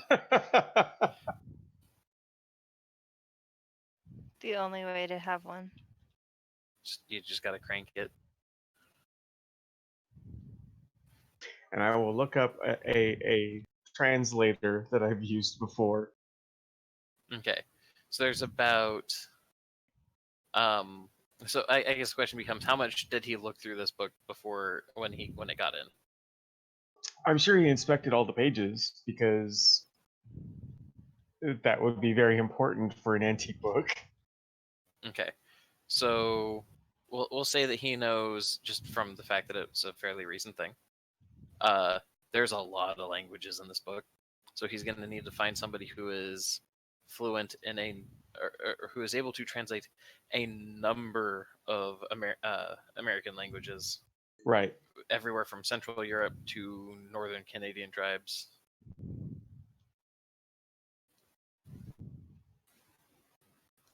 So I guess So considering that we're like in we're Seattle adjacent, mhm, there's a likelihood that there's at least one or two people that know Canadian Native American languages. yep. Roll me your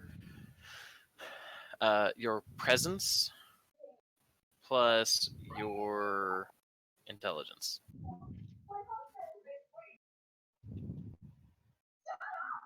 Kind of combining. It's like we're just kind of making it one big roll for.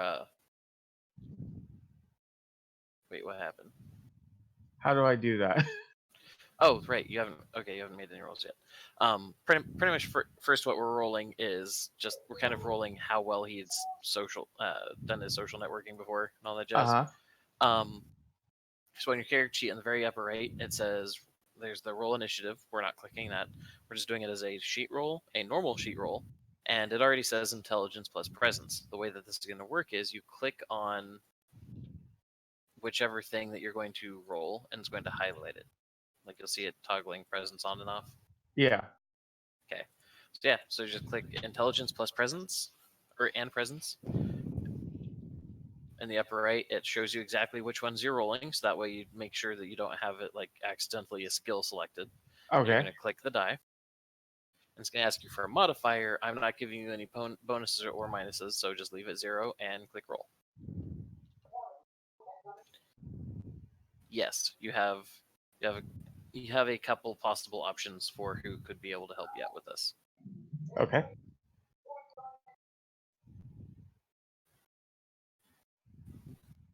Given how friendly am I with them? Professional casual. Okay. Highly unlikely that you've ever gone to, Like drink their some. house and hung out? Exactly. Okay. But given that you have 3 dots in computers and 3 dots in intelligence, we're going to. Oh man, that's another character that this reminds me of now. We're going to steal a Doctor Strange page. You can't do all of them because you know that there's some where the resources are just not available online. But you are fluent in Google Translate. Oh yes, because that is super effective at most things. It won't do nuance, but you know that it'll work for some of the languages that are in there. Right. Okay. So whichever languages I can't use Google Translate on to an effective degree to where we can get the general gist of it, I have my giant Rolodex. Yes. So at Okay. this point, you are pretty much you have between yourself and your contacts, you're a reasonable faith that you can accurately translate this book for your client. Okay.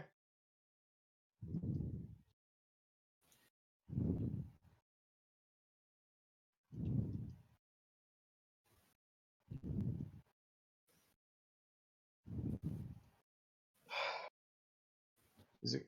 Hang on, I gotta ask Frank because he took the thing out of the oven. So be right Okay. back in just a second. So Mika, what is Yumiko doing while he's flipping through this Rolodex?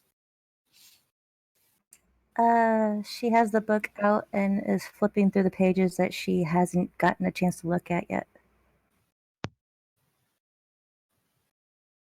Okay, I'm back.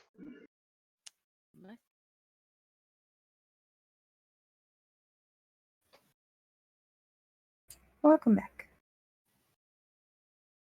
Okay, so I guess using my phone, since I know Frank has his, I'm gonna use the Translate app to kind of look at the pages with it through my camera and have it translate on my screen. Mm-hmm.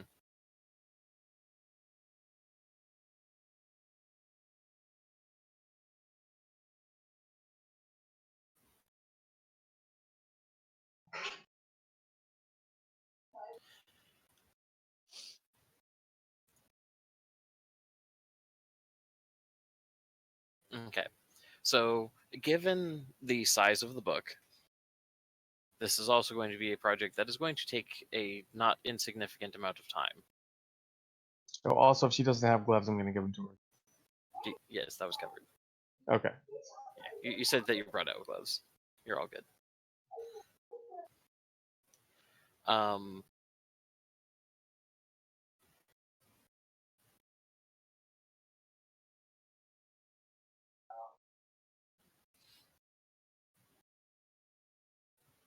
um, uh, like full out of character disclosure. I'm like, I'm not sure how else to throw any ammo for like how to get Courtney involved in on this.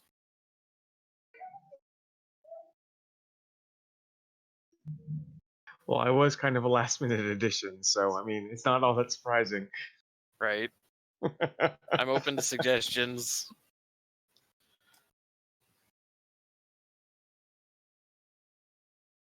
The only thing I can think of is him just going, "Man, this is pretty fucky. What's going on?" Is this is this in reference to a particular type of thing? Because I do have occult monsters as a specialization. I don't know if that's gonna focus on anything. Not really. It's not the specialization not going to help with this in particular. Okay, Though, I just thought I'd ask. Cassie did mute to bring up an idea for the open floor group question, like she does. Well, I was muted already. Sorry.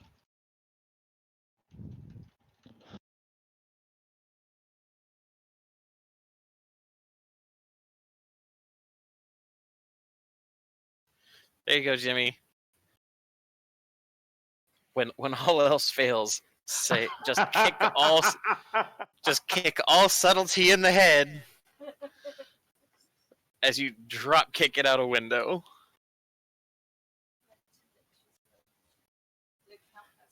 Um,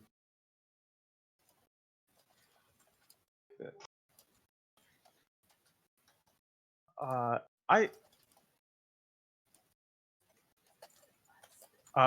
I have a question to ask you because I'm really kind of curious. Do are you by chance taking like some sort of I know you're a med student, but are you taking some sort of Native American uh, cultural class at your school? No, Really? I told you this was a hobby.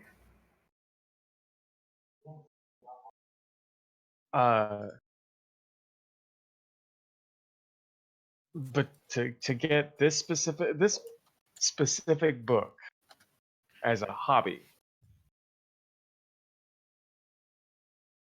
that just seems a little I don't know. There's something creepy about it. There was another girl who had the same book too. She ordered it through me as well.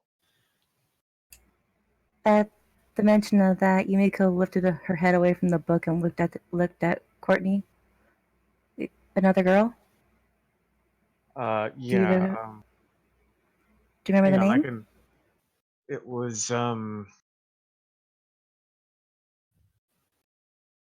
phrase. It was started with an M. Matilda? That's it. Are you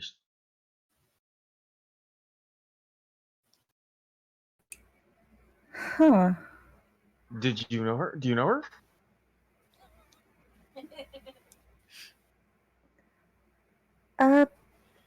You I could mean, she say did go that, to your yeah. school.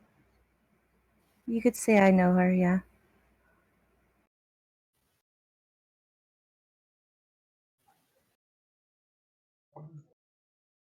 Well, if you both knew each other, I'm surprised she just didn't let you look at the book. We weren't that close.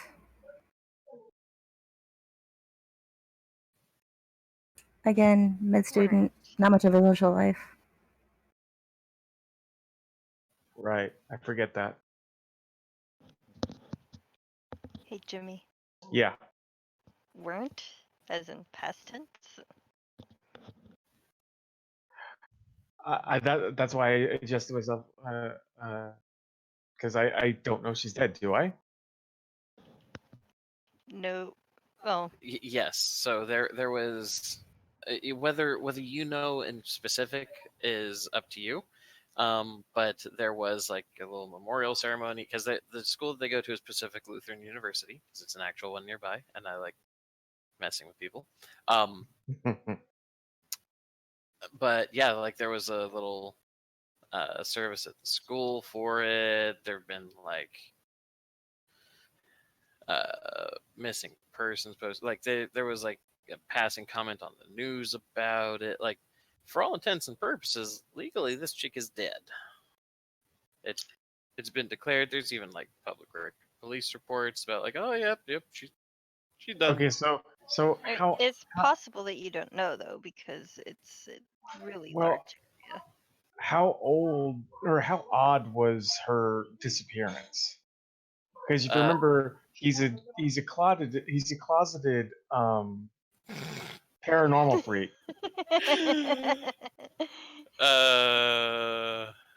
Closeted. Hey Giggity. Ben, hey Ben, Yeah. you might still get to sleep with everyone in the party.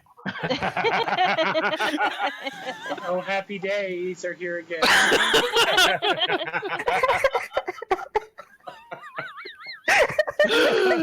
No, when his whole lust thing just kind of write it off at it's still Courtney, so it works. Maybe maybe if you put on a wig. I have the best And thing. shave. I bet the best thing. I'm going to throw all the crazy ones at you. You will be the only female name on my phone for when they break into my phone and harass everyone. But you see, the thing that makes it especially funny is it was the gay guy that said he was a closeted occultism nerd. Yes, that was the joke, Matt. Way to explain I it. know. It's always funnier when you explain it Um, because Emily's not here to do that line for me. but yeah, so was her death odd in any way? The gist of it boils down to she was declared missing, and like Okay. within 48 hours was declared dead. And like 90% of all of this really just kind of looks just fine, but then like the moment you start looking into any of it, it's like they're for it's like they didn't really say, like they put in a vague location for where she was found. They put in a very, like there was no, there was no like autopsy report. There was a whole lot of things where it's like when you look at it superficially, it's like, okay, well, yep, she's gone. There we go.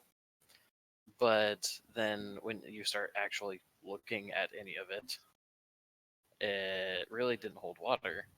And most people, um,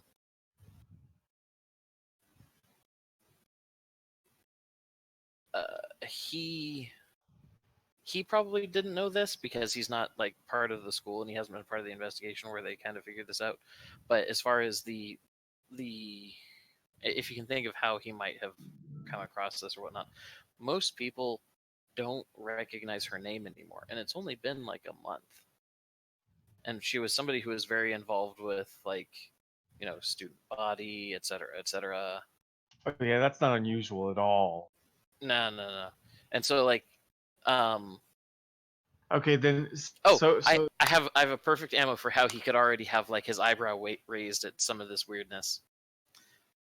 She did have another book she had asked him to order. He got a hold of it. She disappeared before he got a chance to get a hold of her. He did some Facebook lookings and whatnot to try and see if he could figure out like at least a next of kin to give the book she had paid for to. Right. Her parents were like, "I'm sorry, who?" Oh fuck no. Yeah. Okay. So there you go. That's our ammo. So I think that with all of this weird bullshit concerning her death, no, he would never refer to her as dead.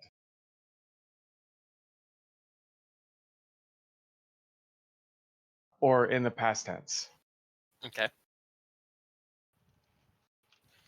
But yeah, there's definitely some weird, freaky shit going on. What was the other book about? Well, oh shit, I did just kind of walk myself in a corner since he would still have it then. Let's see.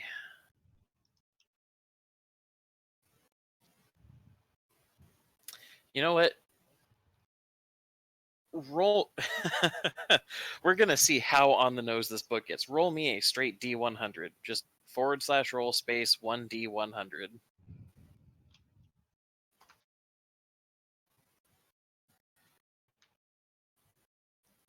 Cassie, if you roll above an 80%, you're about to have a really bad time.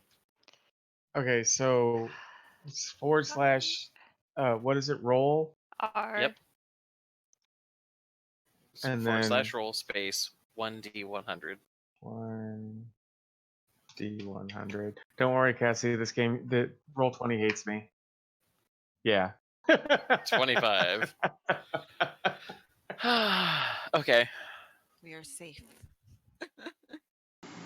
This is World of Darkness. There's no such thing as safety. Thank you, Josh. Saved me the oxygen.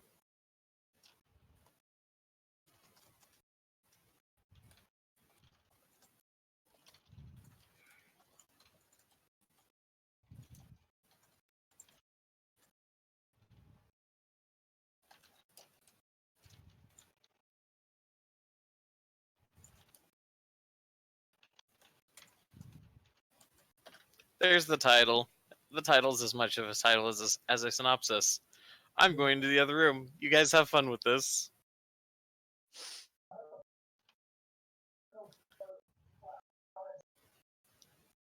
I will paste it into Roll20, actually.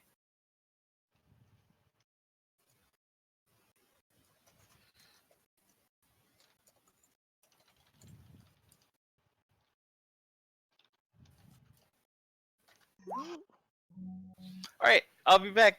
Have fun, kids.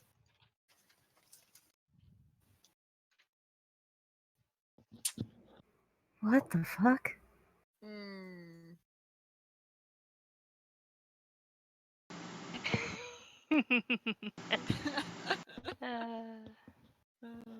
This could be bad. Honey, it's already bad. Okay, but there's bad, but then there's bad. How worse could it be? But I was going to say, I don't know. I think we're already bad because, I'm sorry, in active service, the deal has been struck. Listen. Who answers the question with the question? Put the answer as a question. You know what? I'm just saying. Obviously, Natalie has not watched enough Jeopardy. Okay, so knowing the title of the book, how old was it?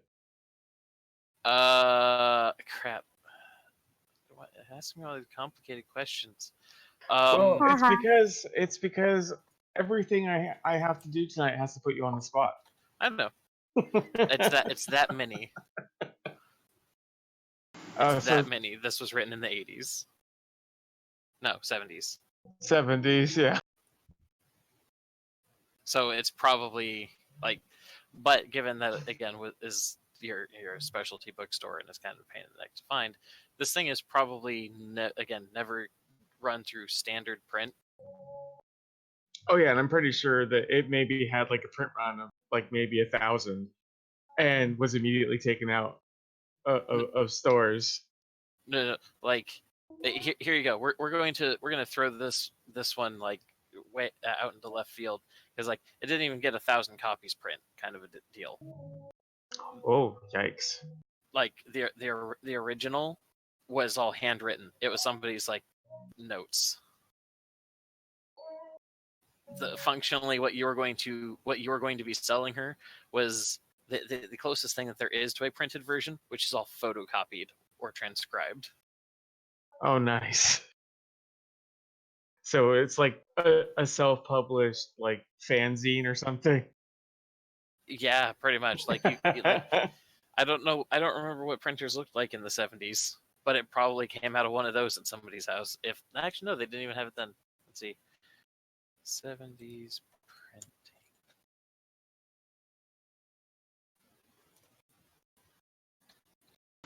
Could be worse. It could be an API.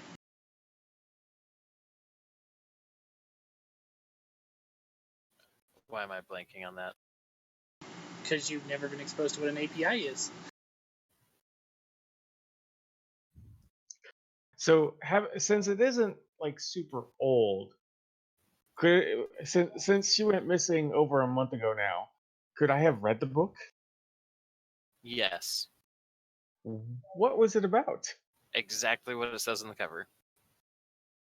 It's about like knowledge gods, knowledge spirits, blah blah blah. Except it's all definitely from a pretty aggressive hippie angle of somebody who had a like look down their nose kind of an idea at established university learning. Oh, okay. Um, and so there's we're going to say that again because 70s and hippie and all that jazz. There's a pretty hefty anti-Semitic thing where they're like, there's like an entire 2-page amble on about how like the term God is too like Christian focused and blah blah blah, and so we're just gonna call all of them like deity spirits and or something along those lines. And so they're talking about a whole bunch of like whether it's a god or a spirit or a demon or whatever. To this person, for whatever reason, they all were the same thing. And if they had anything to do with the preservation, control, distribution, or protection of knowledge, then that's what this is about. And the whole like a global exploration, uh, you could kind of tell like that this person like spent all of their money on international travel, like what Okay. money that they had. They were obviously not super well educated in the first place. um All the spelling errors. yeah, grammar was definitely not a focus of their upbringing, but they approached all of this with with actually gonna make a decision there. 1 second. Yep. Okay. Cool. So they approach all of this with as much as it's kind of all over the place with how they describe things. As he's thought about it in the last month or so, looking over this book and getting kind of weirded out by things not happening, as is probably the best description for it. Um, well, just like the friggin' book collection over at Ben's house, even though it's kind of helter skelter and scattershot all over the place, there is a like after looking through the whole book, probably for like the second time, you start seeing that there is a clear, straightforward methodology, even if the ideas and were like it's one of those things. They had a solid idea. They were just shit at getting it across. Okay, so my last question in regards to this god awful book Mm-hmm. Oh, and it is is terrible. This thing is a nightmare to read. is is is there anything in that book that would correlate or kind of be added to by the book we're looking at now? I'm sorry. Repeat the question. It cut out. Is there anything that about that awful book and the book we're looking at now that would kind of connect the two, like ideas or something in this ancient book adding more to the concept of the awful book? Um, yes. The one because they're both covering very fairly similar topics. The older one that you have in front of you that Yumiko just bought is a lot more specific, and where the the crappy book is a summary of like they went to talk to these people, and you're getting a secondhand account of these stories and whatnot, and they're trying to throw their theory about like how all of these things are the same but not, bro. You know what I mean? Oh, The the shit. old the old book is some of the original stories, and so you could probably, after again translating and everything, cross reference the the stories that they got you got the secondhand testimony from with the actual original stories, but where the older book lacks the theory of the unifying theory about all of them. You know what I mean? Okay, so since there is a correlation between the two books, Mm. um, I'm going to go grab that other book. Are you going to say anything to Yumiko before you do it? No. Cool. So Yumiko, he's like, yeah, it's kind of weird that you guys are both like asking about this, but Well, actually, I think us. Nope, I nope. think This is well, no, no, funnier. no, no, no. I'm not gonna say anything as far as like, but I'm not just gonna trail off and then walk away. I, I was just gonna say I looked like I had this realization on my face before I walked away. Oh, okay. Yeah, no, no, no, no. I wasn't gonna add like any language to help soften this. No, he's still gonna walk away. It's just something has dawned on him, and yeah, so he's going. Cool. So Mika, Yeah.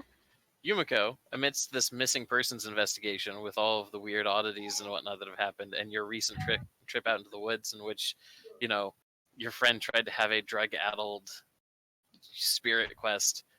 This guy, who is one of the few people who has recognized this person's name clearly, just got up and walked into the back, and it's about 6 in the evening, and none of your friends know that you're here. I'm gonna die. I'm gonna get maced. and with that, you all continue the scene. I'm going to go to the other room. I'll be right back.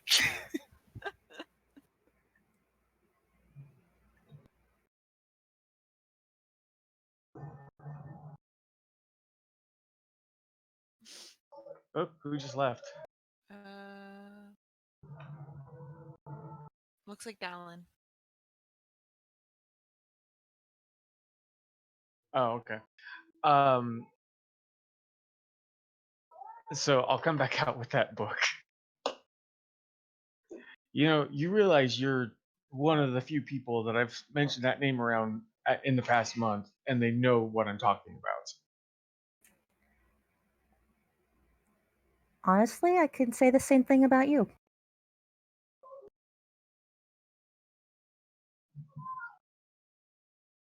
Because everybody else acts like she doesn't exist. Yeah, including her parents. Especially her parents. Well, she ordered this book. It arrived after she vanished,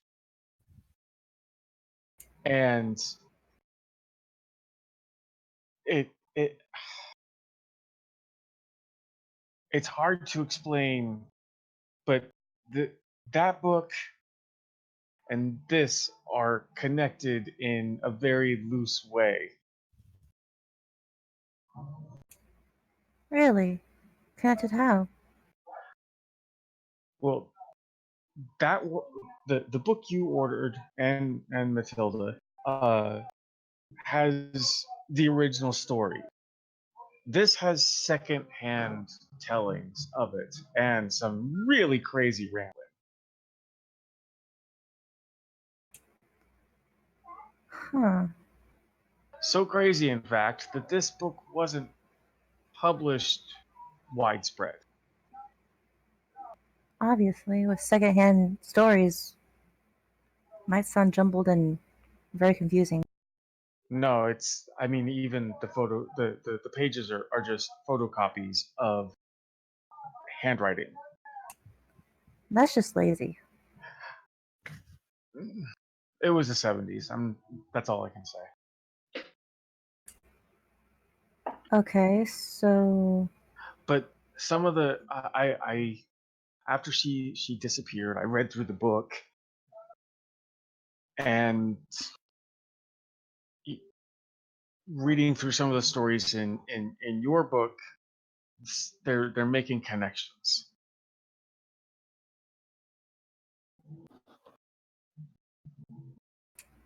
And if it can help out in any way, I figured I might as well bring it out and we can try.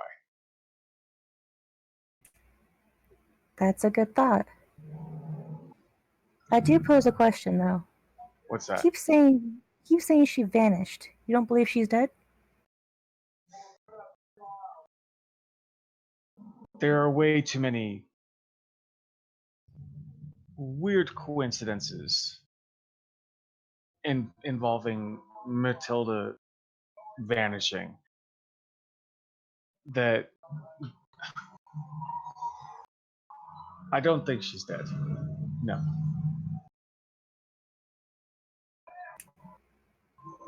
Hmm. I mean, I've never heard of. I mean, I know grief can do a lot of really messed up things to a person's brain, but to just outright forget your child, I don't know I can't exactly explain what might have caused this, but I don't think she's dead. No. Would you be surprised at all if I told you you might be right? Surprised? No. Hmm.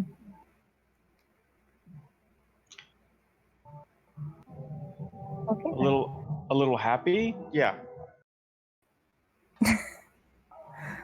A little happy.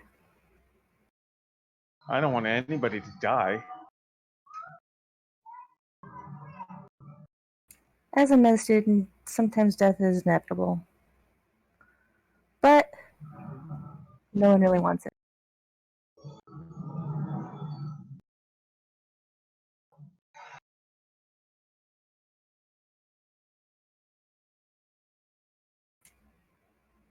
Although you do have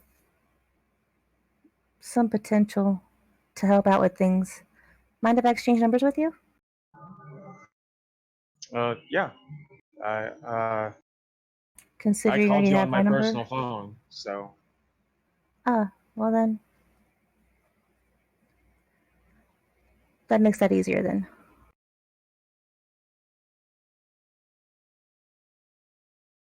Um, so that's why I'm so fascinated about why you and Matilda are looking up the same things. It's not just me.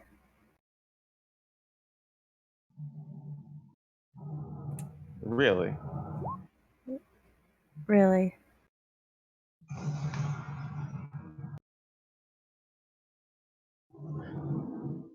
Matt, why are you rolling for us?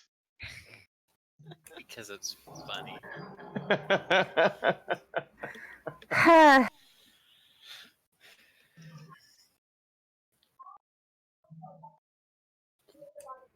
But yes, it's not just me looking up these things and also knowing about Matilda. Wait, so there are actually others that remember her too? A small group of people, yes.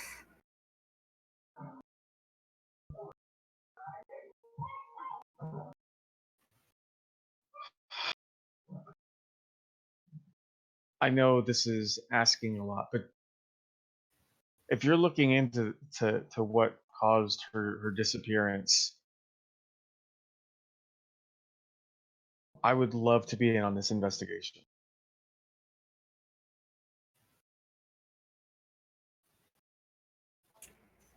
I think the more people that we have, the better, in all honesty. Besides, you can translate languages that probably none of us can read. Or Example, me. if I or Google can't, I know people who can. Connections are always good.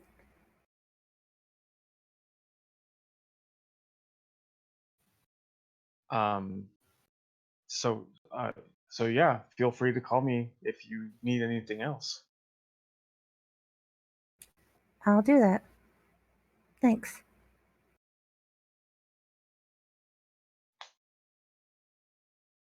Oh, since since you're looking into this and it's technically already paid for, I'll go ahead and why don't you take the awful book too? Okay. I can do that. It gets it out of my store, so I don't have to read it anymore. That bad, huh? Um, do you read comics? Of course I do.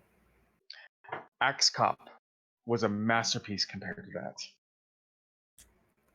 Ah, that bad. Okay. Shakespeare. It was Shakespeare.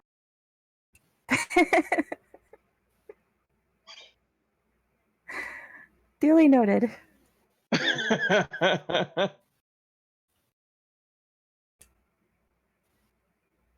Um, I suppose it's getting late. I should head back to my dorm. But I do have one request, though, before I leave. What's that? Don't give that book to anybody else. Make sure it goes back into my hands. Out of character, are we talking about the awful book or the old book? The old book. Oh, yeah, no, it won't leave his store because he'll just have somebody come in, or he'll let you know that he'll just bring or I'll bring a translator in and just have them look at it while it's here. Good to know. Yeah, no. He won't let it. He won't let it leave. Okay. And with that, Yumiko leaves the bookstore.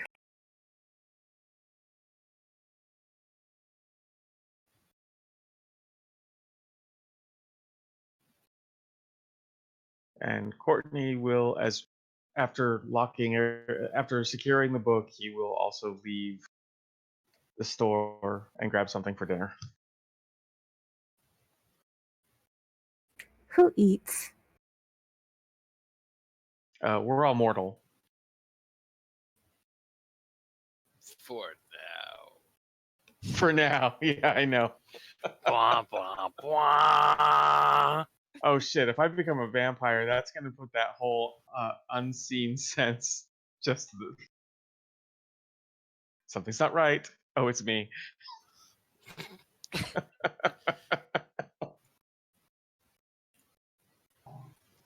Anyway, so uh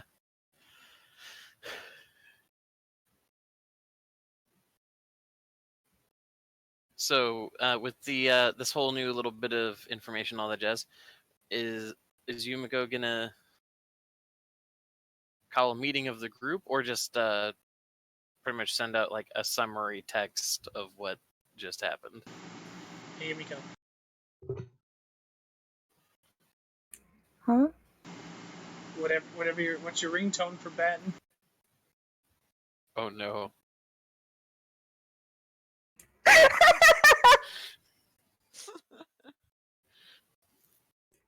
I was hoping to get asked this because it's kind of funny.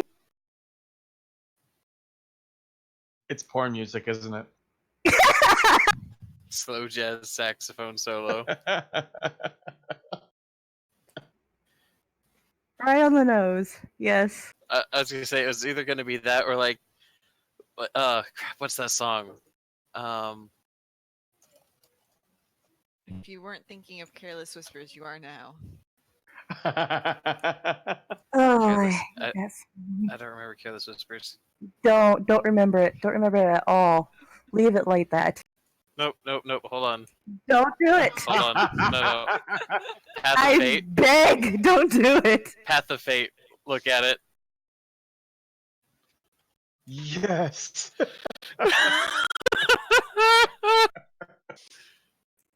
God, no.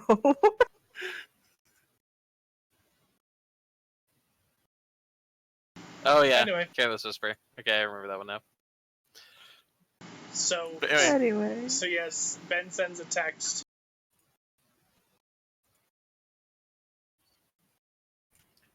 My and phone is too busy. Yumiko checks out her phone. I'm sending it in DMs. The virtual tabletop equivalent of passing a post-it note across the table.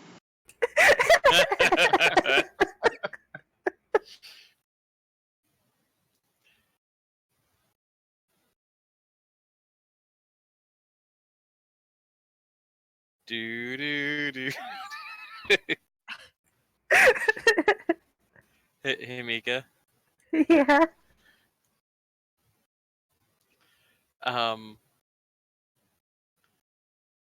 You're on push to talk, aren't you? Yes, I am. Ruin all my fun. Okay, fine. I'll take push to talk off. Don't do it. It's a trap. Our production values. Okay, what's up? But yeah, that he sends the message. It is done.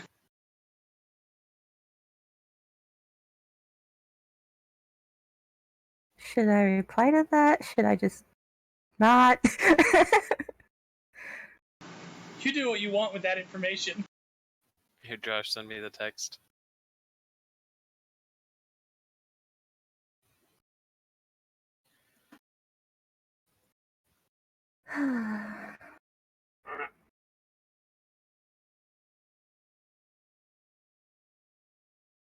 Why didn't you just copy and paste it? Because Discord's real stupid on phones. Thank you. It You really just hold is. your finger on it. That only works like 10 or like, I don't know, 70% of the time. Yeah, because Discord would be like, you moved your finger.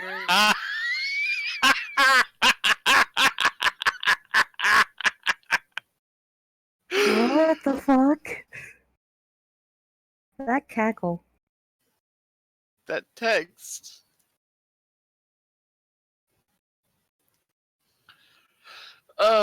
Okay. Josh, I want to throw that one out for the sake of out of character.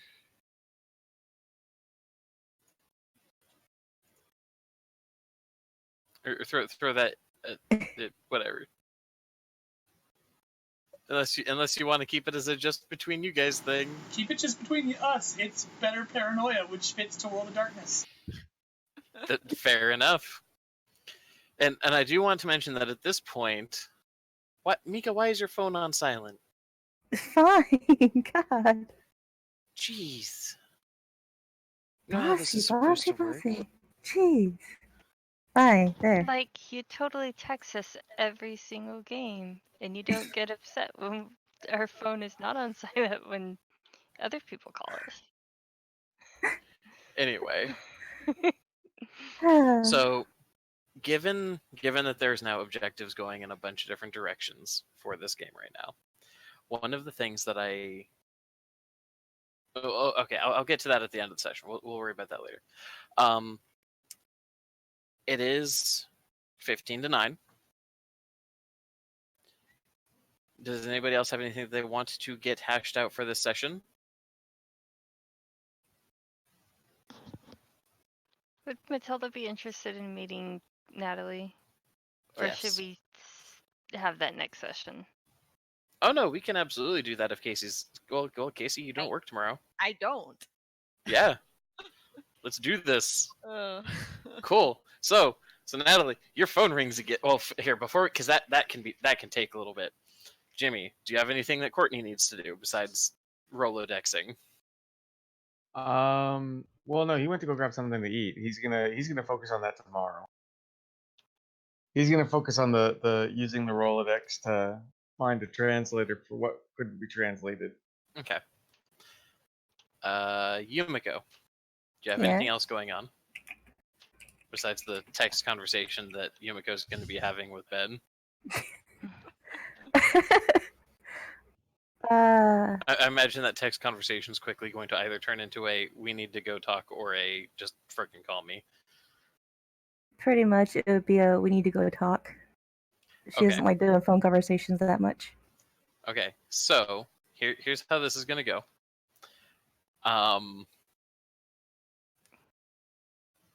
Which one do we want to do first? Do we want to do the Yumiko Ben conversation, given its immediate relevance, or do we want to do Caitlin and Natalie? I'm okay with Yumiko Ben personally. Just I am entertained by this. Cool.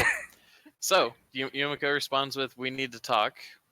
I'm assuming Ben's gonna offer his place again. I'm assuming Ben's like, that's never a good sign when coming from a woman. Especially when that barely talks. That's when What are you talking about? I could get her to shut up. I'm just kidding. Fuck off. Anyway, so where is this hangout happening? Ben is actually not at his house right now. This has been, what, another day? Yeah, like the end of the next day. What time? Let's see. She showed back up at about 5:30. We'll say that they were probably talking about this for that was an easy 45-minute conversation, easily. I want to say, or almost an hour. Then, yeah, So it's like 6:30, 6:45. Too early, even though it's 5 o'clock somewhere. So, yeah, Ben's house. He's just getting off work about this time. Okay. So I forget, what does Yumiko drive again? Cars. I don't know.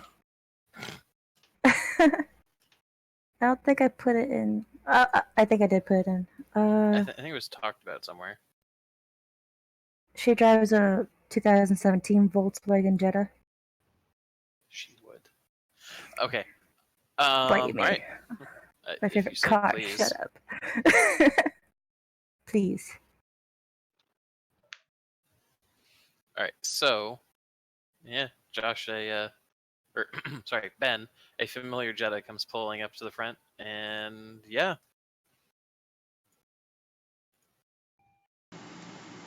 Yeah. Ben is also just barely getting back to his yard. He closes up the gate behind the Jetta.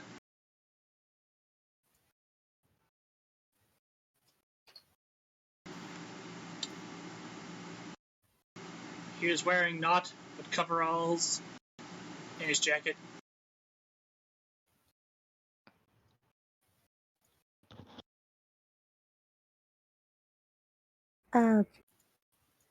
Before Yumiko headed over there, she changed out of her clothes into a long black sweater and pair of jeans. She gets out of the Jetta after parking it and just has like the weirdest look on her face as she looks at Ben. That was an ominous text. Yeah, I imagine it was. Come on, let's get inside. So, Ben's house has changed a little bit since your last thing. Namely, the status of the books, which are now just kind of strewn everywhere.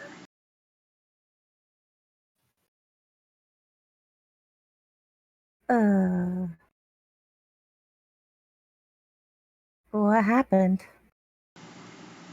I'm not a good study.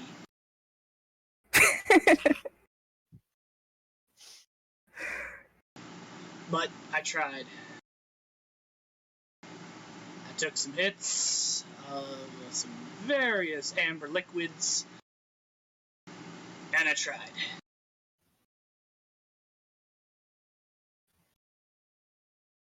And that's what I mean. Some things, they do not add up.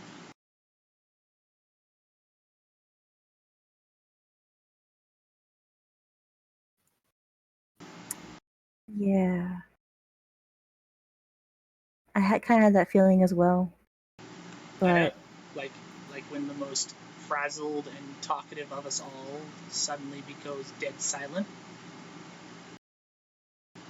Makes you start suspecting things, doesn't it? a bit, yeah. So yeah, I started looking over the books. Started looking over the stuff she was talking about. Started talking and thinking on the things that she told me after everyone else left. Something happened. Mm-hmm. I think it worked.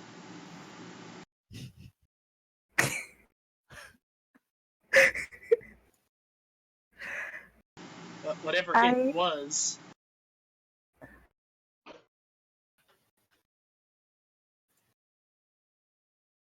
Whatever it was.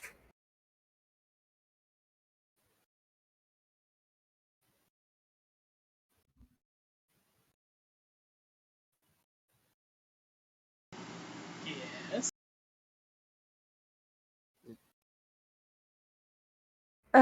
You're the one that stopped talking, Josh. So Yeah. You think that it worked, whatever it was. ... It sounded like you were intending to keep talking after that. Yeah. Oh, my bad. that thing, whatever we did in the woods. I think it That worked. ritual? Yeah, I think it worked. I think she's not telling us something. I think she's not telling us a lot of things.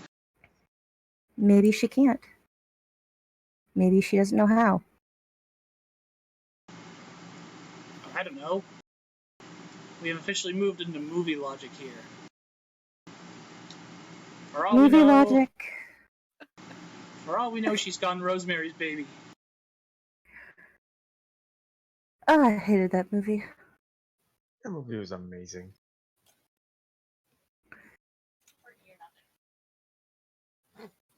Of course, Courtney would like that movie. Of course he would. He's not there.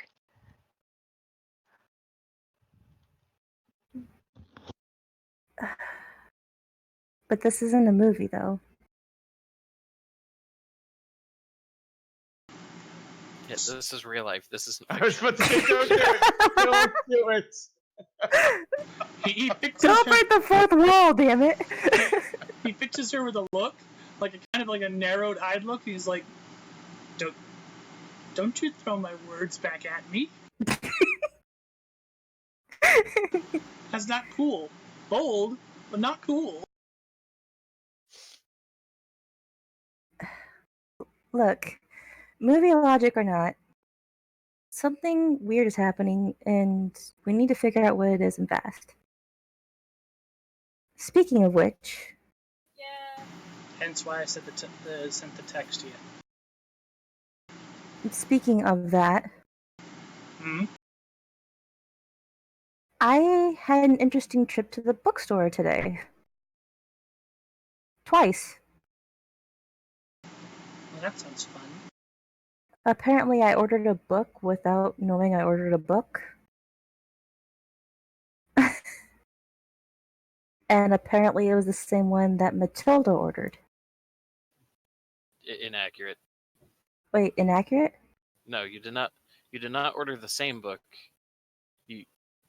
A book. Yeah. You ordered a book that was incredibly on point with another book. Fine. Oh, wait, no, I'm sorry. You're right. We did say it was. Yeah, you Yeah. said it was the same book. That's right. I'm Yeah, sorry. that she initially ordered this Boom. book, and then later Yeah, you're ordered good. that really awful book. Yeah.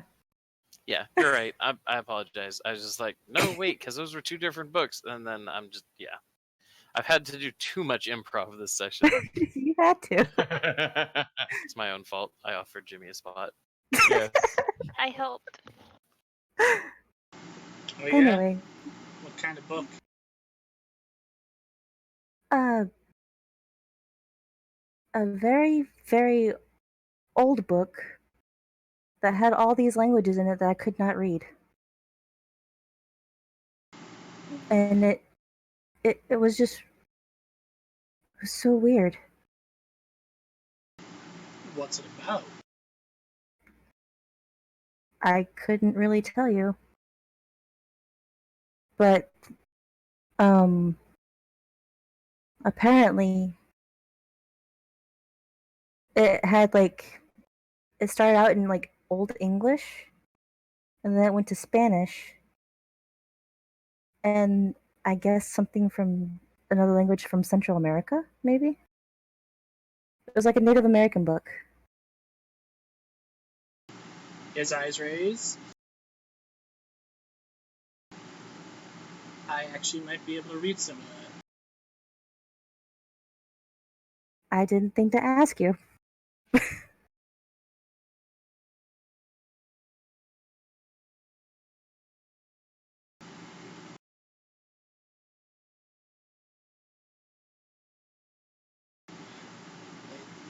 Yeah, it doesn't matter.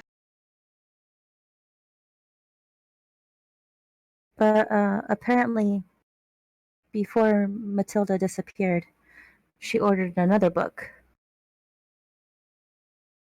from that bookstore.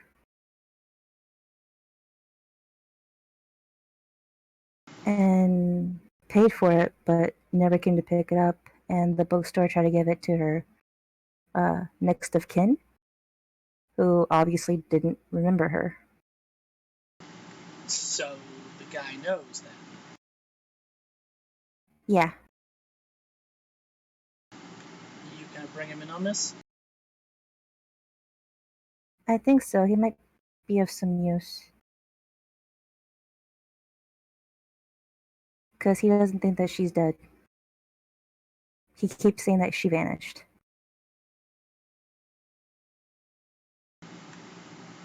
Why do I keep getting the feeling this is a lot bigger than just Matilda?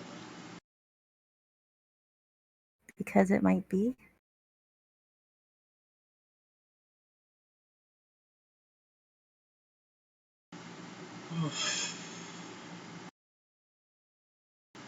I mean, I have a copy of the book right here. The one that Matilda bought and never got. Uh, she takes the book out of her bag and hands it over to him. This is like a 44-year-old book again, right? Yeah. It was it came out in the 40s. Like this one is not the original. He looks Wait, I up. thought you said the book came out in like 75. Mm-hmm. Yeah, it's the 2010s right now. Oh.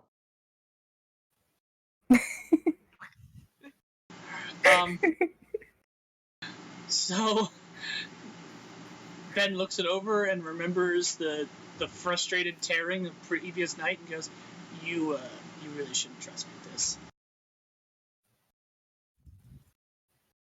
Who else could I trust? Not a guy who really doesn't like books. Well, to ease your brain, apparently the bookstore owner said that both books had sort of a bit of a connection.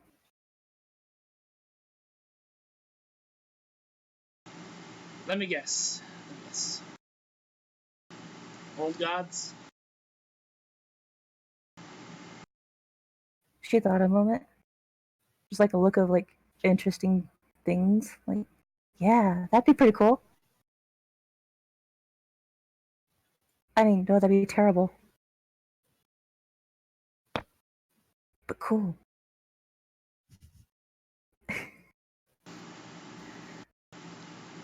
He chuckles.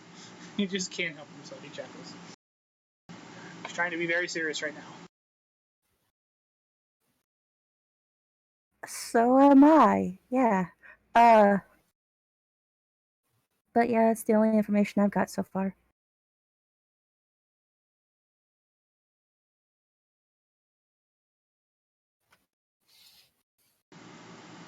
And I haven't been able to glean too much new out of the books we have. Other than, that revelation that, yeah, the crap in the book Yeah. probably definitely worked. Probably.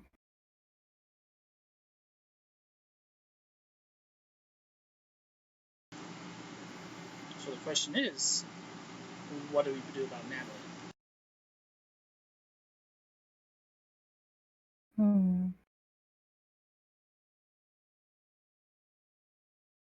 I guess make everything seem like it's normal, but keep an eye on her. Play along and prepare for her to suddenly turn her head around backwards and vomit all over the walls? If she does that, I'll call you an old priest a young priest.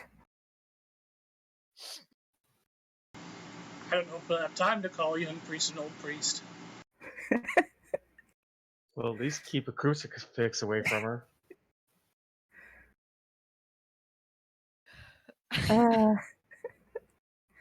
I also doesn't feel right, but it's something we should do. And just keep an eye on her. Make note of anything suspicious. That's all I can think of.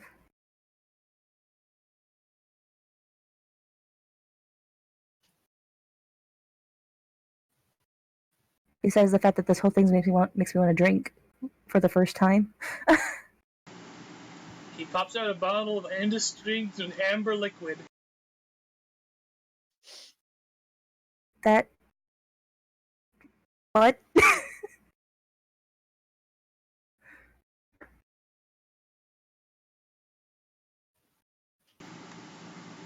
Drink it is. Why the hell not?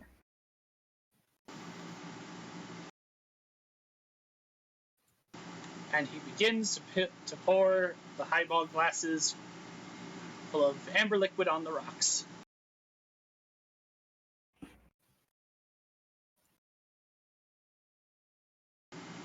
So you really don't drink?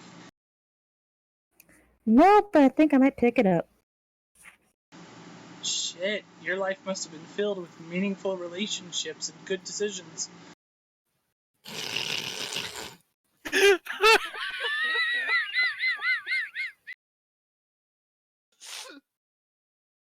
Sure, if you call a meaningful relationship with studying. Yeah, sure. Right, med student. I am married to my studies, apparently. I went to a party about a month ago where a med student surgically removed a thing from a guy's nose. It's kind of cool. She just takes a drink as he tells her that story. And it burns. It's a very sweet drink, but it burns. And ensuing the coughing. She can't handle it. He sips his glass. Sip it. A big drink, little sip. And don't let it touch your tongue. A little late on that. Just a little late.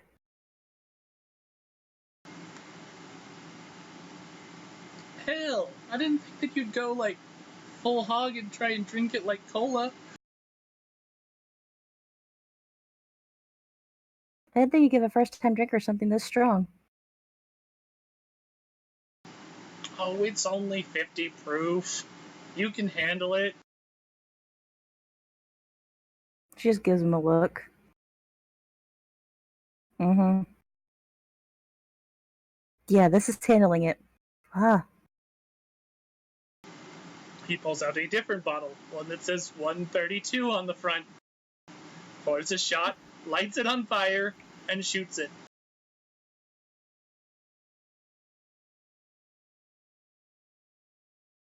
Yeah, you're not human.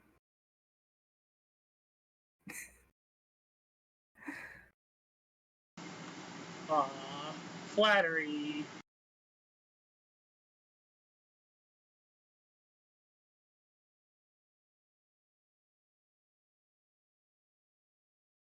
Well, considering I am drinking tonight, do you mind if I crash here? Not at all. And don't try anything funny. He puts his hands up in a like, disarmed posture.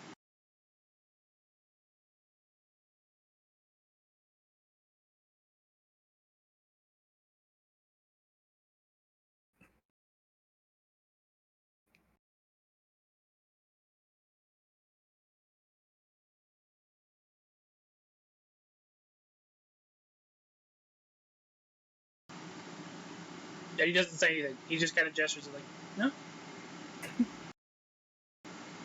I got Good. nothing. Yet.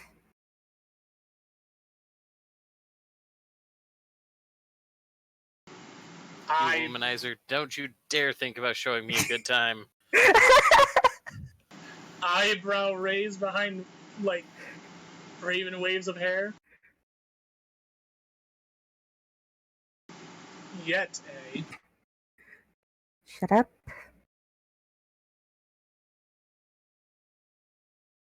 She takes another sip of the drink.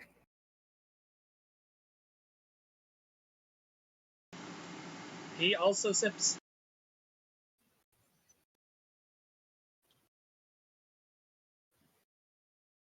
I guess I'll just crash on the couch then.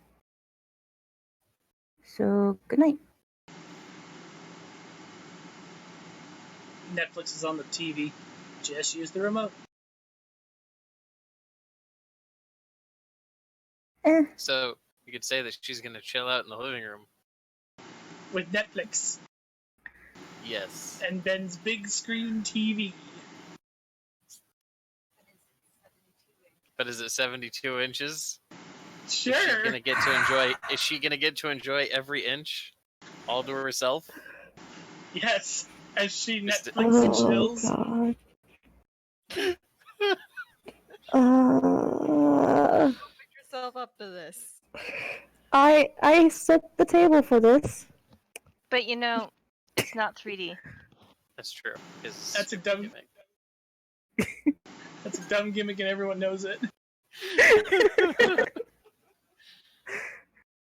There we go. We've now incorporated like 3 jokes into the same situation. All right, I think we're good. So we'll just fade to black. The cinema, the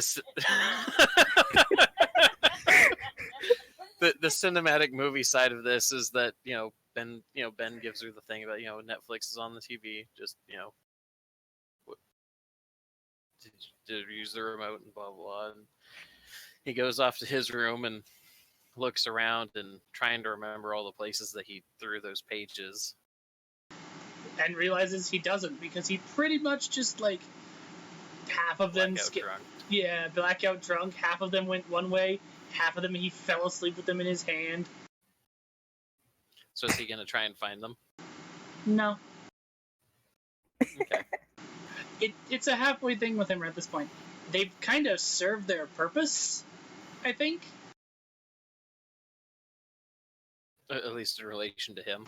Yeah, in relation to him, kind of served their purpose. They have the information. And Okay. and again, like, I'm not even sure if he remembers. Well, no, he remembers tearing it out of the book. I don't even think if he remembers where he put them. Well, with all the places that you listed, it's probably less he put them there and more he just flat out just checked them in the room and that's where they landed. Yeah, probably. So finding them would probably not necessarily be too difficult. He would just have to do it. Indeed. But yeah, he's not concerned about it. All good. So, yeah. So as pretty much as he turns to make sure that Yumiko's all settled, settled and whatnot. She's got a throw blanket or something. And as he closes the... You do the gentlemanly thing. She gets the comfort off his bed. He can sleep in the sheets. Has he sanitized it? Yes, thank you. From his rump the other day. Hey, I am very, very familiar with the use of bleach. Does he have a plastic undersheet for his bed? No. Because you never know, Oh, please tell me he has a placard on his headboard saying you will get wet on this ride. No. Oh, okay. He's classier. Much classier. Okay. Anyway, so yeah, as far that's true. As far as how the rest of that scene plays out, pretty much he looks over his room, turns, looks over, sees that Yumiko's all set up and ready for the evening, and then as he's turning to go back towards his room and closing the door, the screen goes black behind the as the door closes, and from there, Natalie, your phone's ringing again, and it's Caitlin. Again? Didn't remember it ringing the first time, but okay. Oh, I thought she called. Oh no, that's right. She just showed up your door. My bad. Yeah. So your phone's actually ringing this time. She looks down at it, obviously trying to see if she recognizes the number. And assuming going flow of it, Caitlin, is it a text or is it a call? It's a text. She says,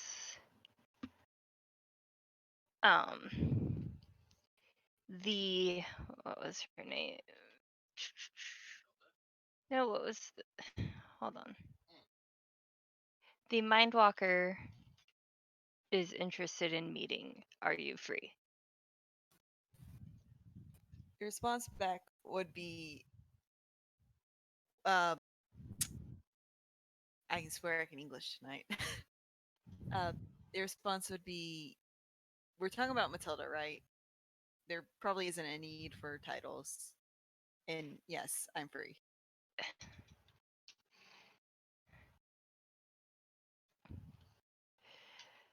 Difference is Caitlin knows how easy it is to get into people's text history.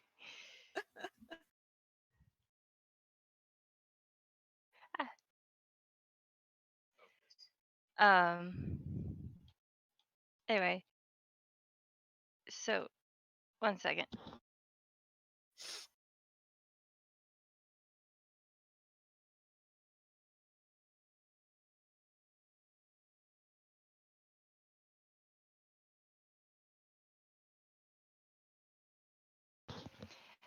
All right, she's going to have you meet at the school library. Sure enough, then Natalie would end up there. So she's going to have us meet, or she's going to meet you outside. Caitlin is going to meet you outside of the library. And And since this is after your track meet stuff, it's probably close to like 7, 8, somewhere around there. they're open. Mhm.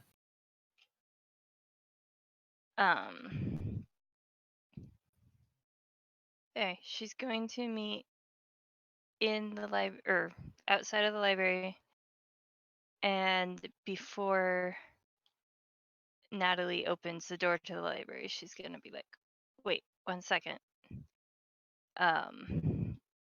And Caitlin's going to open the door for them. Okay, so Caitlin spends her 1 point of knowledge, which I guess I'll mark it. Thank you. And as the door opens, Natalie, it does not open into the library. Natalie just blinks a few times, looking between doorway and Caitlin, just not really sure on what exactly this is. So when you're looking through it, it looks kind of like a library. Like you see shelves, and they're pretty tall, like easily 40 feet, if not a little bit more. And they're in rows. You can tell like this is well maintained and structurally stable, even though they are not standing on these. None of these shelves are actually on the ground. Oh, They don't really seem to be on much of anything. But once the door opens, it's there's just black, right? Like there's no. It's quite literally just a void with floating shelves. And a few moments later, you see like it's kind of a light in the a little bit of a light in the distance, and it starts slowly growing further and further out until eventually, and I'm assuming, by the way, that Cassie, after since you're trying to be discreet, right after you open the door, you're trying to lead her inside. Mm-hmm. Okay. As the light gets expanding further out, like you could see just fine without it, but it begins swirling, and pretty much that's what you see in the distance. cat! I swear to God, cat.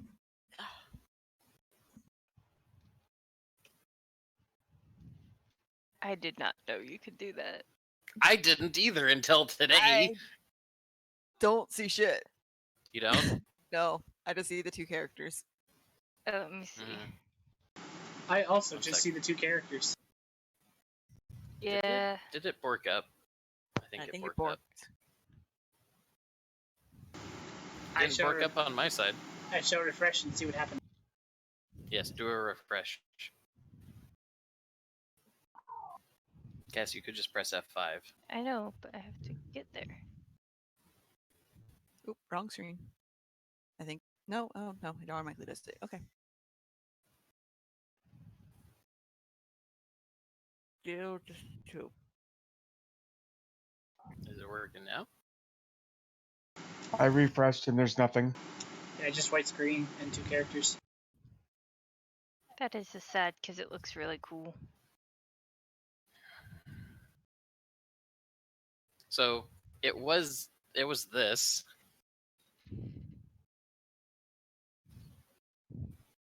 Oh.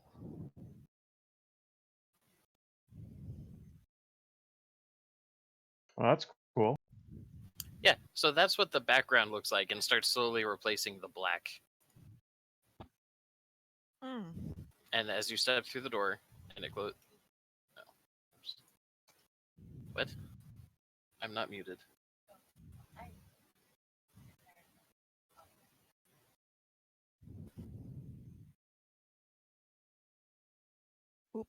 Anyway, Cassie's coming back in to try and see if it's working now. Anyway, but yeah, so like I said, it's just kind of you step through the door and you close it closes behind you, and on this side the door is massive, like it's this double it's a double door. Each door is like 15 feet friggin' wide and like 50 feet tall and just massive, and there's some sort of writing going along this doorframe floating in the middle of this nothingness, but you cannot read it.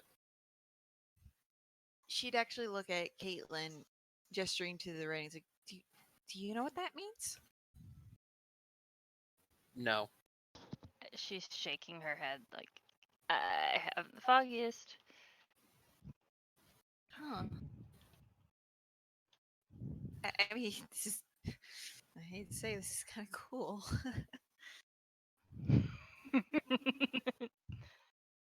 Is that Caitlin or you? That was me.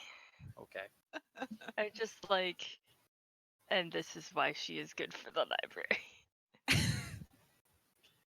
Anyway, so that's when, like, after the whole this is a cool thing, um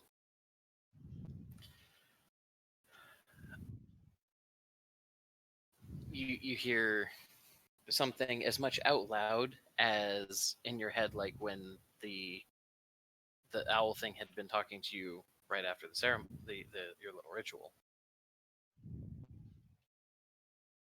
And you, now that you're a little bit more aware, I guess is the way to put it, you realize that it's not it's your own. Okay, so where before it was obviously someone else's voice, in this case right now it's you hear the thought in your own voice, right? But you know that those aren't your mannerisms. That's you weren't thinking that. But you also hear it just as much out loud and in somebody else's voice as they come walking out from behind one of the shelves. Cool is an appropriate way to phrase it, I suppose, but do not let Blackwing of the Covetous Vault hear you call it something so cavalier. And now kind of creepy. And then this person walks around the corner. It is very protective of the collection as Matilda walks around the corner and walks up to you with her hands in her pockets. Caitlin snickers at that.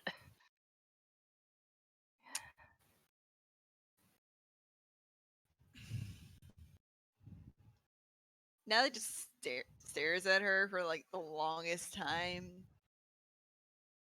and just shakes her head. Do you understand how much we've been going through to find you? Yeah, I've been trying to get you to stop.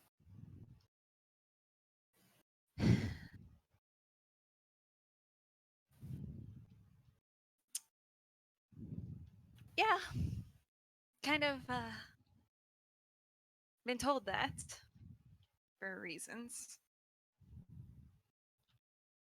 Well, because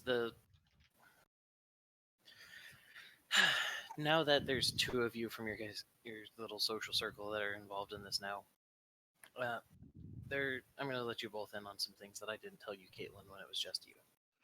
No, really? No, yeah. Never would have guessed. So, the deal that Blackwing of the Covetous Vault and all of his offspring offer people, it's pretty much been the same one that they've offered for a long time. Either if you for in exchange for access to the library, the vault, it is specifically called the Covetous Vault. You have to offer something in return. Either you expand the library with knowledge, some sort of fact, truth, information, something, or you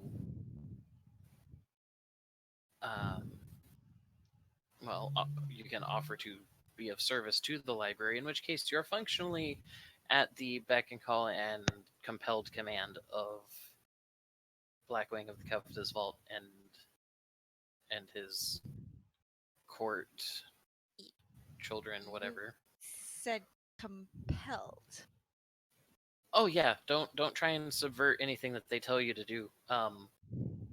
Your own soul will turn around and backhand you, and it will not be pleasant.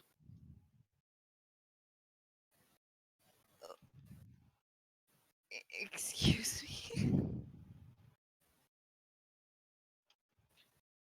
And I don't think I fully understand. okay, so which deal did you make? Did you offer a life? Did you offer service, or did you offer information? I offered service.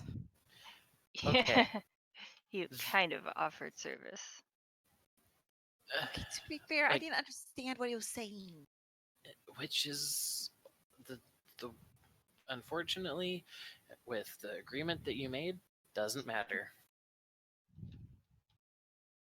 All right, so this is the thing. I'm not going to beat around the bush with you right now. They pretty much own you. They largely let their wardens, as they call them, do as they please. But when they decide that they want you to do something and they tell you to do it, if you do not, like, how to put it. Okay, Natalie, I know that you're, as a lot of other people would put it, superstitious, right? You believe that there's other things Well, out in the world. when you spend the past, she spends a moment to count, 8 years feeling like everything is wrong, yeah, you tend to get that way. Yeah, and you're right, everything is wrong. And I don't have time to get into why, but magic is real. In a number of different ways, magic is and always has been real. And you, with your words, agreed to a contract. And so, functionally, if you go against that contract, which is pretty much you do what they say, period, if you go against that contract, the contract itself is bound to your soul, and your own soul will knock you into next week. Potentially, literally. Because, time is fucky. Natalie just kind of puts her hands on her hips and just kind of like paces a bit, just trying to like like she heard what was said. It's just trying to letting it sink in. So, this is the thing. I remember how I said there were 3 things that you could agree to. I agreed to the third one. I offered a life. I got very metaphorical with it, which is perfectly valid. That's part of the research that I had already done. The life that I offered was Matilda Fraze. Matilda Fraze is who I used to be. I'm what's called a will worker. Matilda Fraze, as a name, has to die. Because if they don't, and if Blackwing of the Covetous Vault gets too impatient, then I have not held up my end of the deal. At that point, dying would be merciful.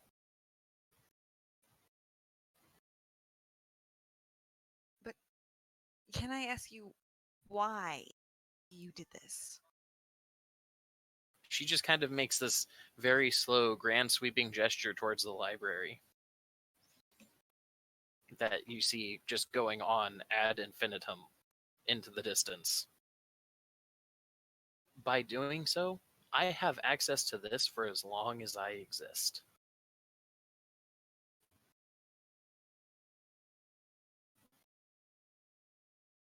You pretty much. I don't want to phrase it like this, but I think it's the only way I can. You've killed yourself to be with books.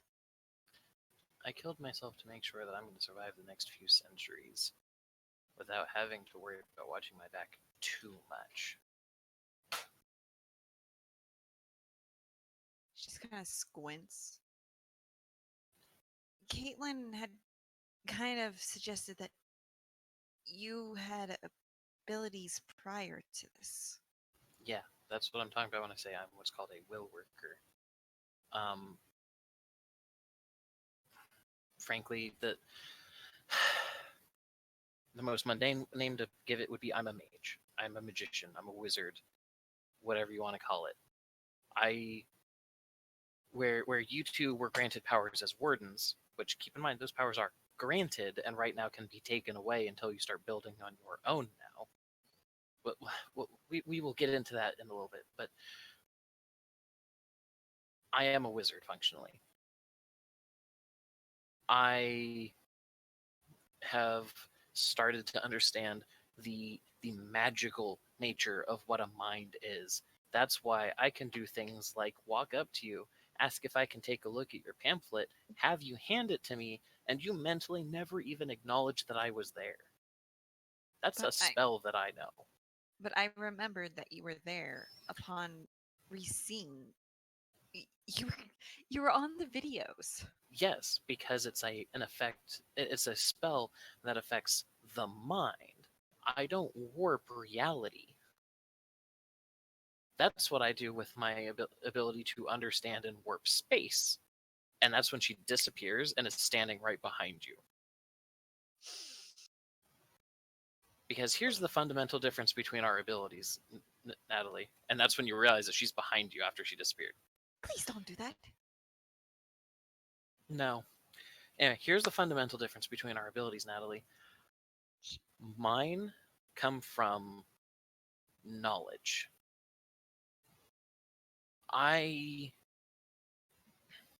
They call it an awakening. I have. This can sound pretentious, but you're gonna have to take this at face value. I have actually seen the true fabric of reality as it's supposed to be, and as the way that I explained it to Caitlin, it's like when you look at the programming of the universe and you see where somebody else coded in a bug, you figure out that you can put in a bug and fix it right away, and then boom, that's magic. I can do that by just knowing how. You guys have been made what the spirits here call wardens. They have given you power based on what they've learned. So where mine comes from an instinctual inherent like looking at reality and figuring out how to fix it and how to break it, what they have learned is secondhand in a lot of cases. It's things that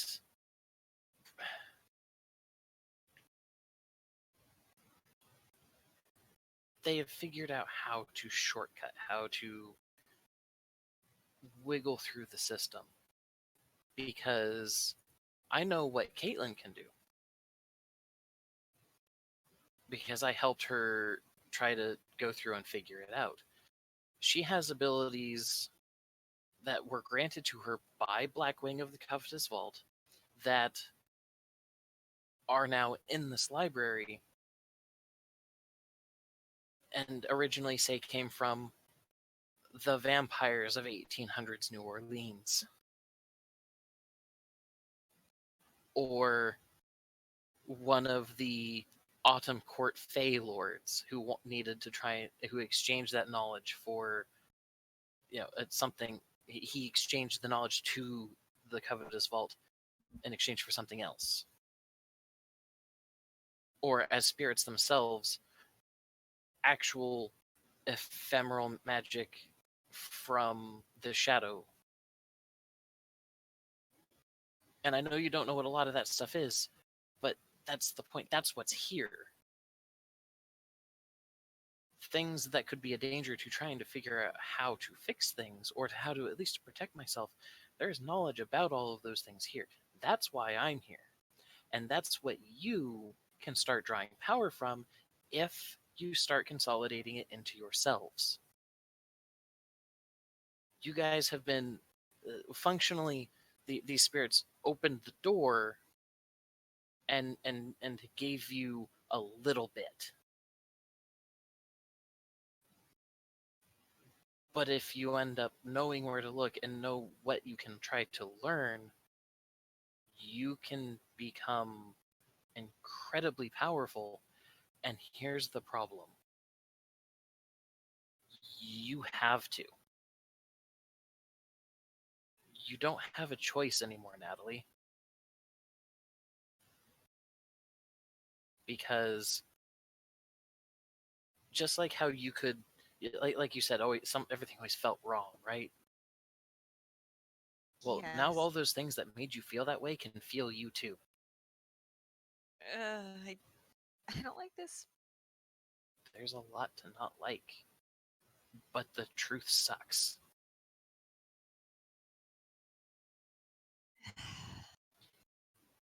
For once, I really hate to say that. I should have listened to Brooke. I should have listened to Brooke.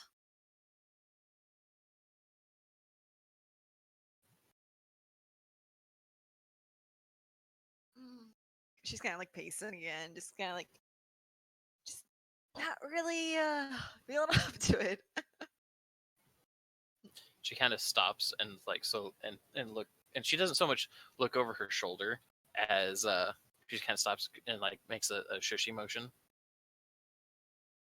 But anyway, now that you guys are here, let me show you around the Covetous Vault, because you're going to need to know how to navigate so that as you learn, you can better help out. So are you ready for me to show you around? Caitlin jumps on board with us. Yes. I don't feel like I have a choice. Caitlin kind of like nudges Natalie with her elbow and nods. Natalie, roll me a wits plus a composure. Oh boy, time to fail. That's right. No modifiers? No modifiers. Oh, hey, cool. You realize why why there was the sudden change in tone, before it steps around the corner. It's it's smaller than the one that you talked to, but it not by much. So you see this griffin, like owl bear thing, step around the corner, and it is huge, like 8-10 feet at the shoulder of its bare legs. I guess it would be eagle, or not eagle, yeah, owl hip, whatever. And its wings are folded down at its side, and when it steps around the corner, its mouth moves, and you hear that it's making sounds like to speak, but you end up hearing it in English. But you can tell that the language that it speaks in is well, as tropey as this is going to sound, it sounds old. Like, you are not entirely sure humans had evolved at the point that this language existed or was first made, but you can understand it. And it's it's not so much like, oh, the language of magic has, every word has power, but you can tell that this is a very primal language where when if they had a word, if they say a word for hate, it is like the very spiritual representation of what hate is, not just a word to express it. It is the word for hate. Mm-hmm. but that's of course not what he's saying. But pretty much when this thing walks around the corner, it has a number of scrolls and books floating behind it, like just above its back, behind its head. And when it says, "Do not block the doorway," you need to make a roll. Boy. Uh-huh.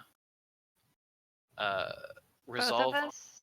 Yes, actually. Resolve plus composure.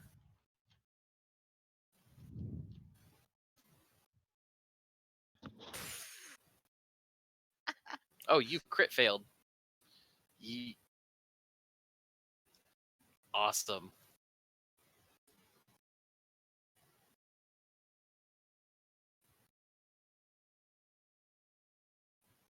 Because you got no successes and you rolled a 1, so you botched that roll.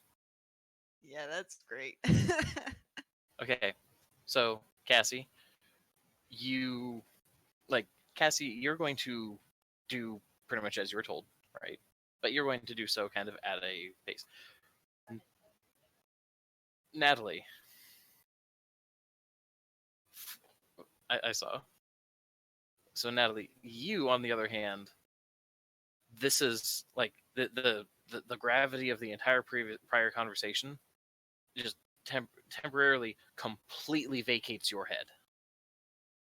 The only thing that you care about is getting out of the way of the door.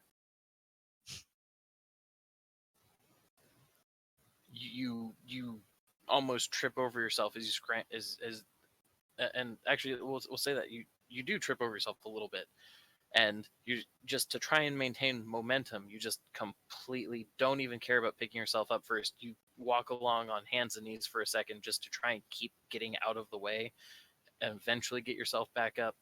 And then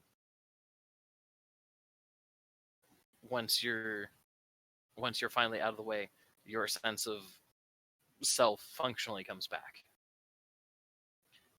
And then Matilda comes walking up next to you, puts a hand on your shoulder,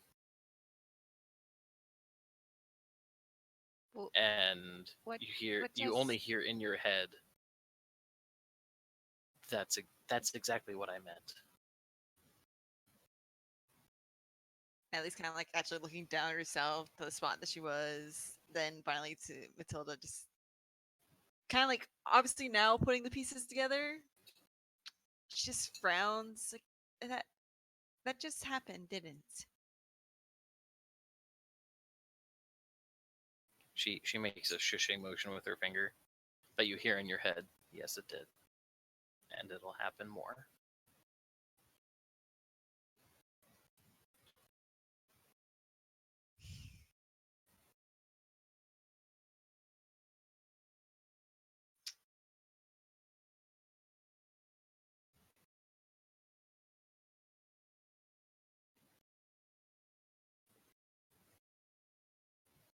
English words today.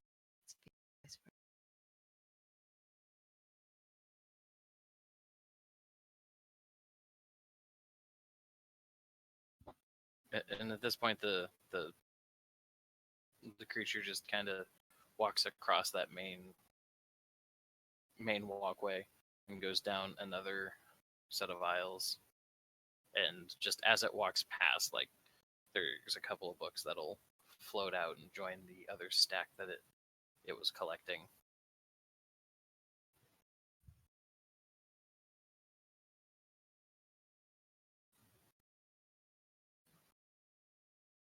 When the thing's like at least at a decent range away, Natalie will have to ask the almighty question of what exactly is that?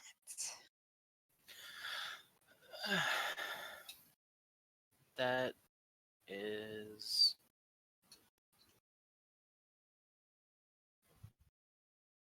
to describe it exactly is going to be really hard to do. I mean, There's a lot of background information that you need to have to understand exactly what it is. But the short version is nature spirits and things like that. They're real. And Gathered these that, but what is it? I've never seen something like that in like all my own studies. because sometimes nature spirits consume one another and then their natures consume one another. And Blackwing of the Covetous Vault used to be an owl. And for some, I don't know the whole story, but I know enough about how spirits operate that it. And you both hear this in your head again. It's not something that's supposed to exist. It consumed something that it wasn't supposed to, and it perverted its own nature.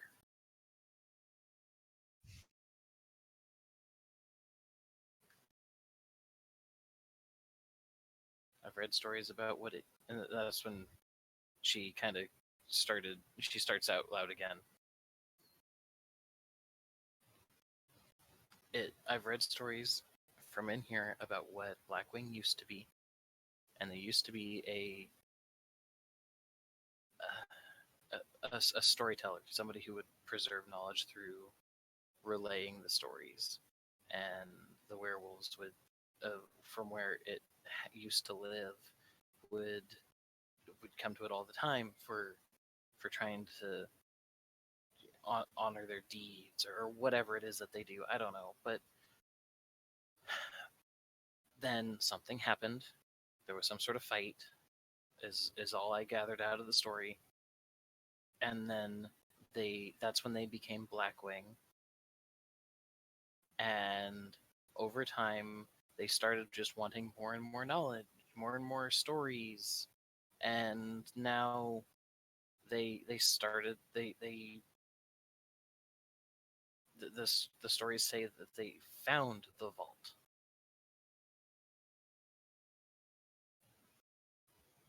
And I assume others said that they created it. Kind of both. Like they found that this pretty much what this, because there's only the one story, because he only lets the one be here, saying that it's the story of how it actually happened. It's they found the place, and it was a place that collected things, and so they built the library in that place. And they did that a long time ago, to the point where you guys already have most of my books. The, the Native Americans had stories about them out of everywhere from Arizona to the Pacific Northwest. And there's so much to unravel here. Okay. We shouldn't talk about too much of it here because we don't want to keep blocking the door. But just know you need to do what they say.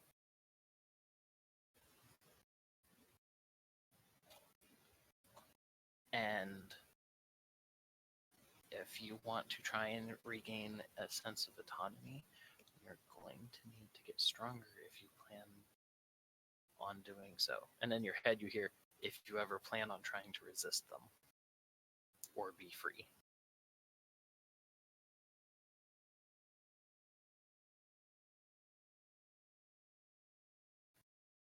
Welcome back, Josh. Thank you.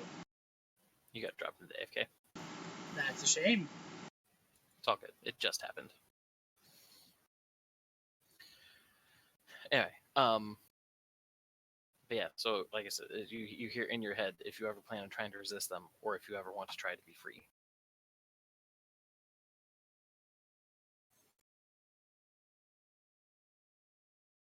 And then going back to out loud, They don't always keep an eye on their wardens. They're not always watching you guys from the shadow, but you'll know when they are.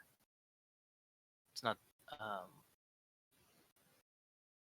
Is that the shadowy, well, shadows that, well, we saw when we saw one another? Them watching? yes, that is them watching each of you. Ugh. They don't know what you think, but they can hear what you say, and they see what you see.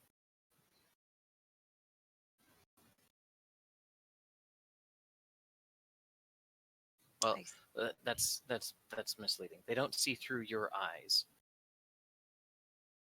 but they.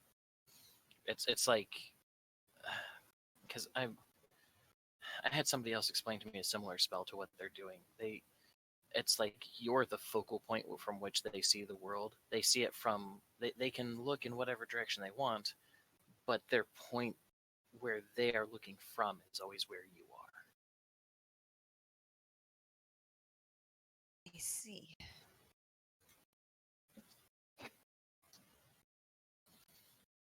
That would explain of how they kind of knew about our previous plan. Hmm. it's it's still going to be hard to deter the group.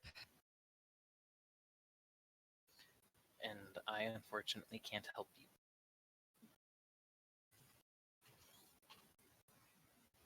I can do a lot to alter how people perceive things, but I can't even I can't manipulate what people think.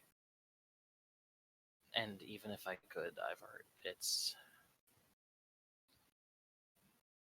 this is functionally your guys' task to have to do to prove that you're worth having as a warden.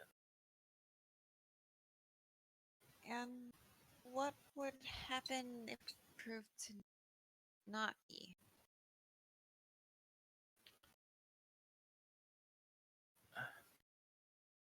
Natalie, do you believe in an afterlife?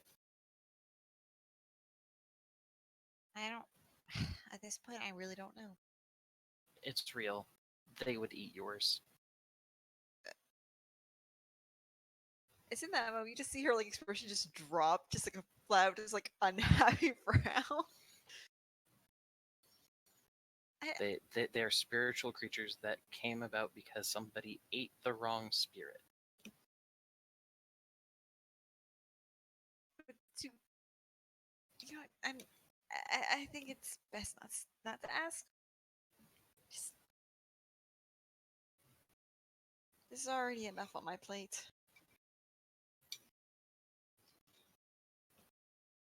Well, if it is any consolation, this is going to sound morbid, but the truth of the matter is, if you're going to fuck up, this is the point to fuck up, because it once your spirit or soul or whatever you want to call it is absolutely destroyed, there's no more pain.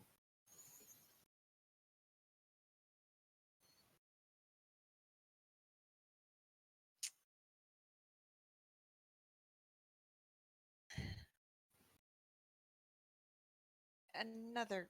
I think this will be my last question. Just,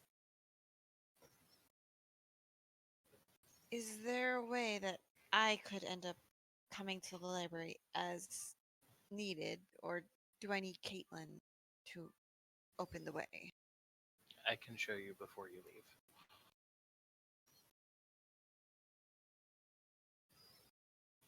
I don't know if I'd ever have a need to come here per se, but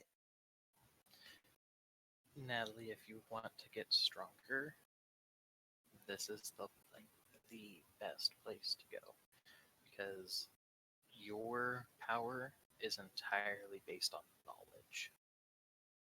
The more you know about how, like, the spiritual or magical or whatever you want to call it, the very nature of these things, the more better you can understand that, the stronger you will get, and the more likely you are to be able to save yourself.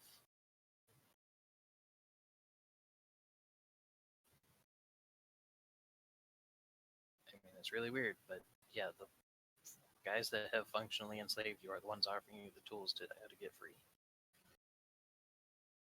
Because if nothing else, Blackwing of the Covetous Vault is a meritocrat. You keep what you kill, you keep what you earn.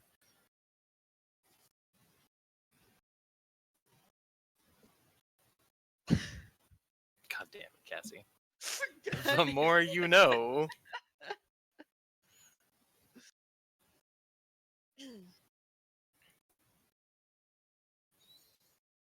And actually, one more question is: I probably been reading and watching too many things for this to be really sound at all feasible, but is there any time difference between here and, well, home? She just kind of Like looked. Narnia? Sure. You, at Caitlin, this you and I point, watched some anything could very happen. different media. Because my first thought went to Dragon Ball, the Room of Spirited Time. But no, an hour here is an hour out there. Okay. There's there are some places where that does skew. So remember when I said that they look at you from the shadow? Yes. This place is part of the shadow. The shadow is not a metaphor in this case. The shadow is a place. It is okay. This is going to be the super way too short thing to be actually accurate. But just understand, the shadow and the material world are two sides of the same thing. The shadow is the spiritual reflection of our world, and our world is the physical reflection of its own spirit. This place is a spiritual place, and so how people understand and perceive it can affect it. The deeper you go into the library and the deeper you go into the shadow, the less physical rules matter. And that's where the stereotype of, oh, you can get lost reading a book in the library for hours becomes true. It might be, depending on where you're at, that it takes you literally hours longer than it would normally take to read that book. Or the whole, you get lost in a book and it just, time flies. Go the other way and it could only take an hour. Or that whole getting lost in a book, you could literally get lost by virtue of the shadow moving you, because that's the spiritual understanding of the thing.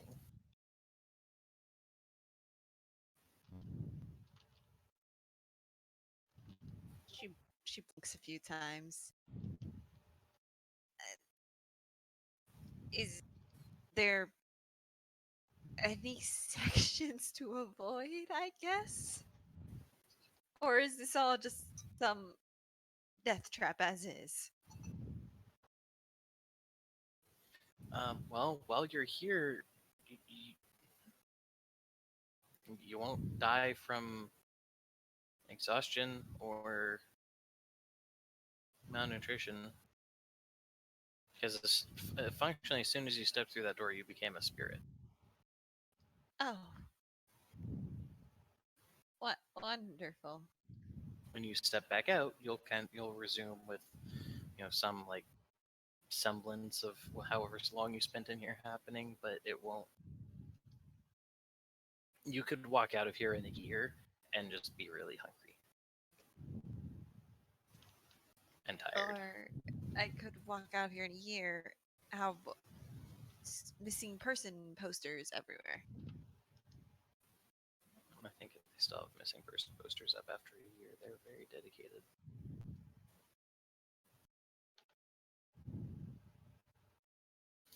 But my point is, like, that's. I'm not talking about how people react to it. I'm talking about how it would affect you.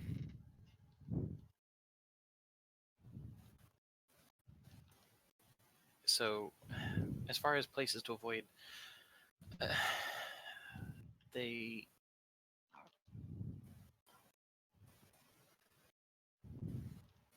it's less about like a physical part to avoid and more of a be aware of your mentality as you're coming into the library. That's what's going to affect it the most.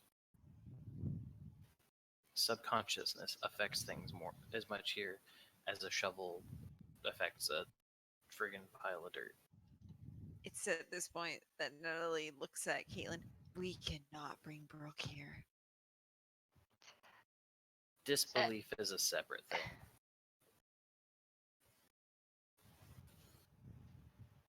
Sorry, Caitlin, go ahead. No, no. I was just mostly agreeing there.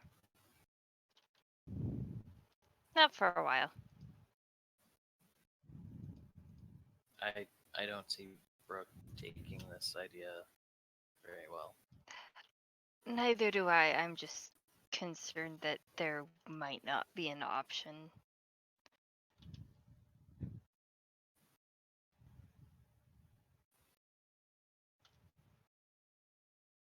Everyone seems to be rather dedicated to this. Well, I hope they're not too dedicated, otherwise I'm as good as dead too. We're trying to make sure no one dies in this. Mm-hmm. The most I can say is if for whatever reason you feel called to the campus library in the next few days, not do not go to it.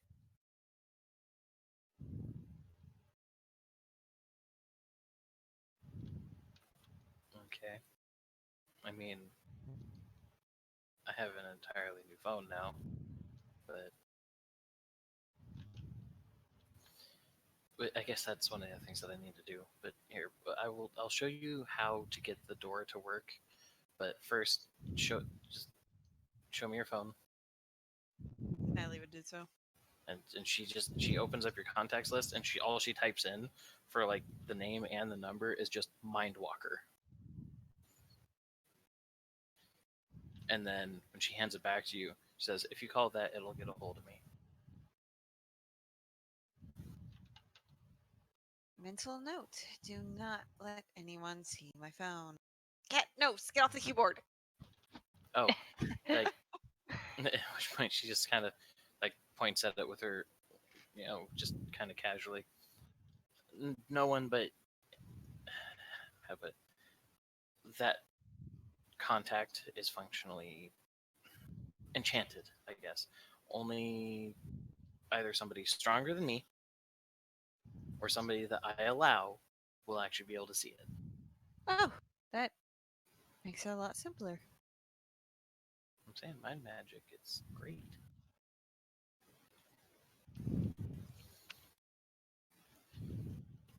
But anyway, I know you have a lot to digest, Natalie and Caitlin. I know that some of this was last minute drop for you too, but Mm-hmm. you guys kind of needed to know before I'm not able to tell you. Caitlin nods. She's oddly enough taking a lot of this rather well, though I assume that some of it is because she did have a few days to process everything. Yeah, she's already pretty much resigned to the fact that her life is fucked. But anyway, so Mindwalker just kind of, all right. One last little principle thing to understand here is that the keepers, like your title is the role that they've given you as is warden. The big the spirits are keepers. The keepers cannot intentionally destroy information. They can make it subversive. They can try to hide it somewhere, but they can't destroy it. It's against their the very nature of what they are. So it's not likely to matter, but just keep that in mind, okay?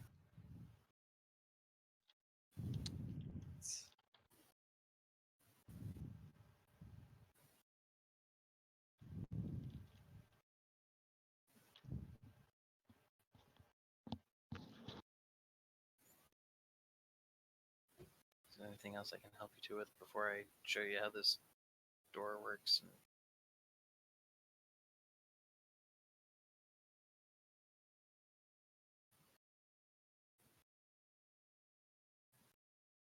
Hello? Hello. Not that I can think of. All right. And at that point, she spent the next couple minutes trying to show you how, pretty much, kind of like a crash course on how your powers work. And she teaches you how to use the knowledge that she's showing you to open the door. Like, and you don't require, it doesn't require any power or anything to open it from this side,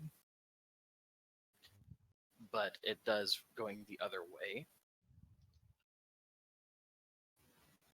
Like to come into the covetous vault.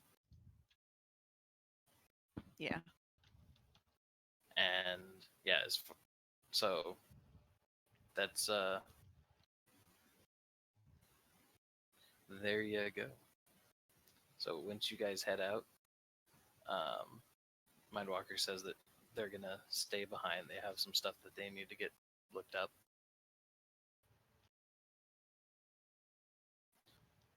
and then closes the door behind you.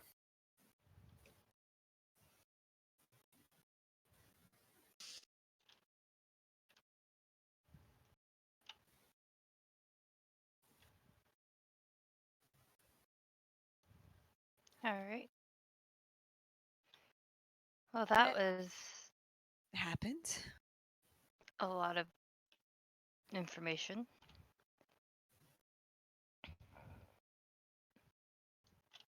I really feel like I should have listened to everyone else. That was a very bad idea. A really, really bad idea.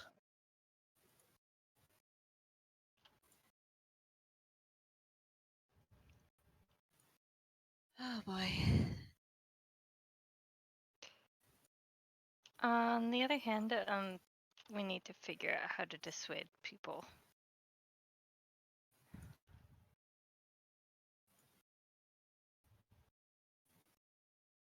Well, as I said, we can maybe influence them into failing certain things. Oh, alerting. Let's find Walker. Will whatever her title is now. And alerting her will help us at least some.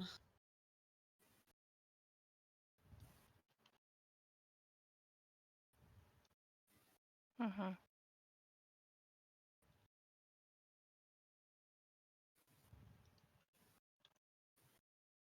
You just gotta make things fail. Is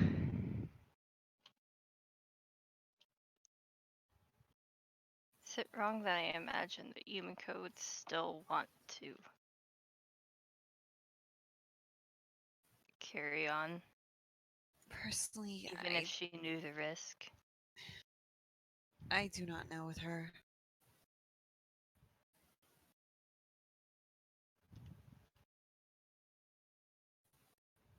I'm sure her and Ben would probably still jump on it.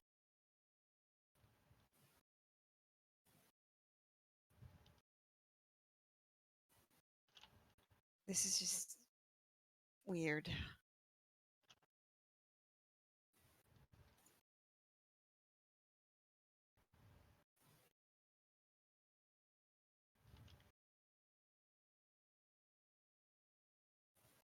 But I guess if,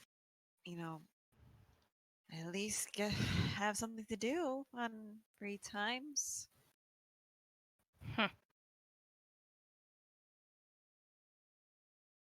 It's always a silver lining.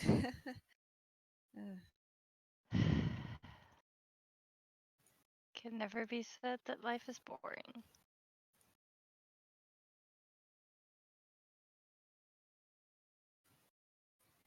I'm gonna head back home. You take it easy. Yeah, this is definitely information to sleep on. Try and get some rest.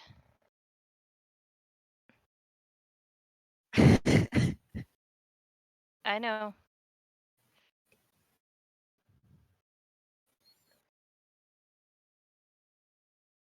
With that, she probably would start heading home. To her cat, Fuxley. Listen, Fugsley is the best emotional support cat there is. You don't have to comb him.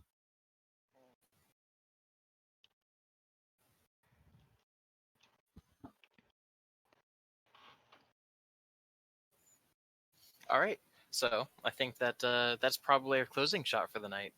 We've got Caitlin and Natalie walking two separate ways from the doors to the very same college church room that they went to Matilda's funeral for. Or, I don't know, you walked into the library. She sent you out the church. Oh. Yeah, the place that you go in does not have to be the same place that you walk out. But you have to know where you're walking at. This will all be stuff that I write out for you so that you know what you're doing. Yeah. But Okay.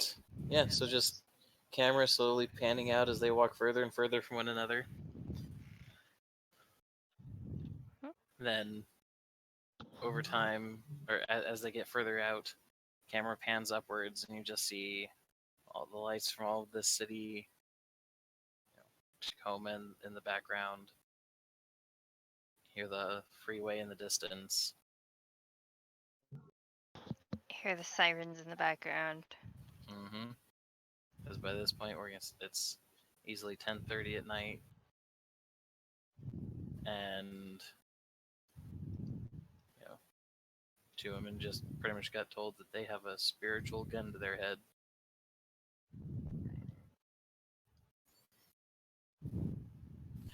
So, and that's when the episode fades out. And say goodnight, everybody. Good night. Night. Good night. Good night.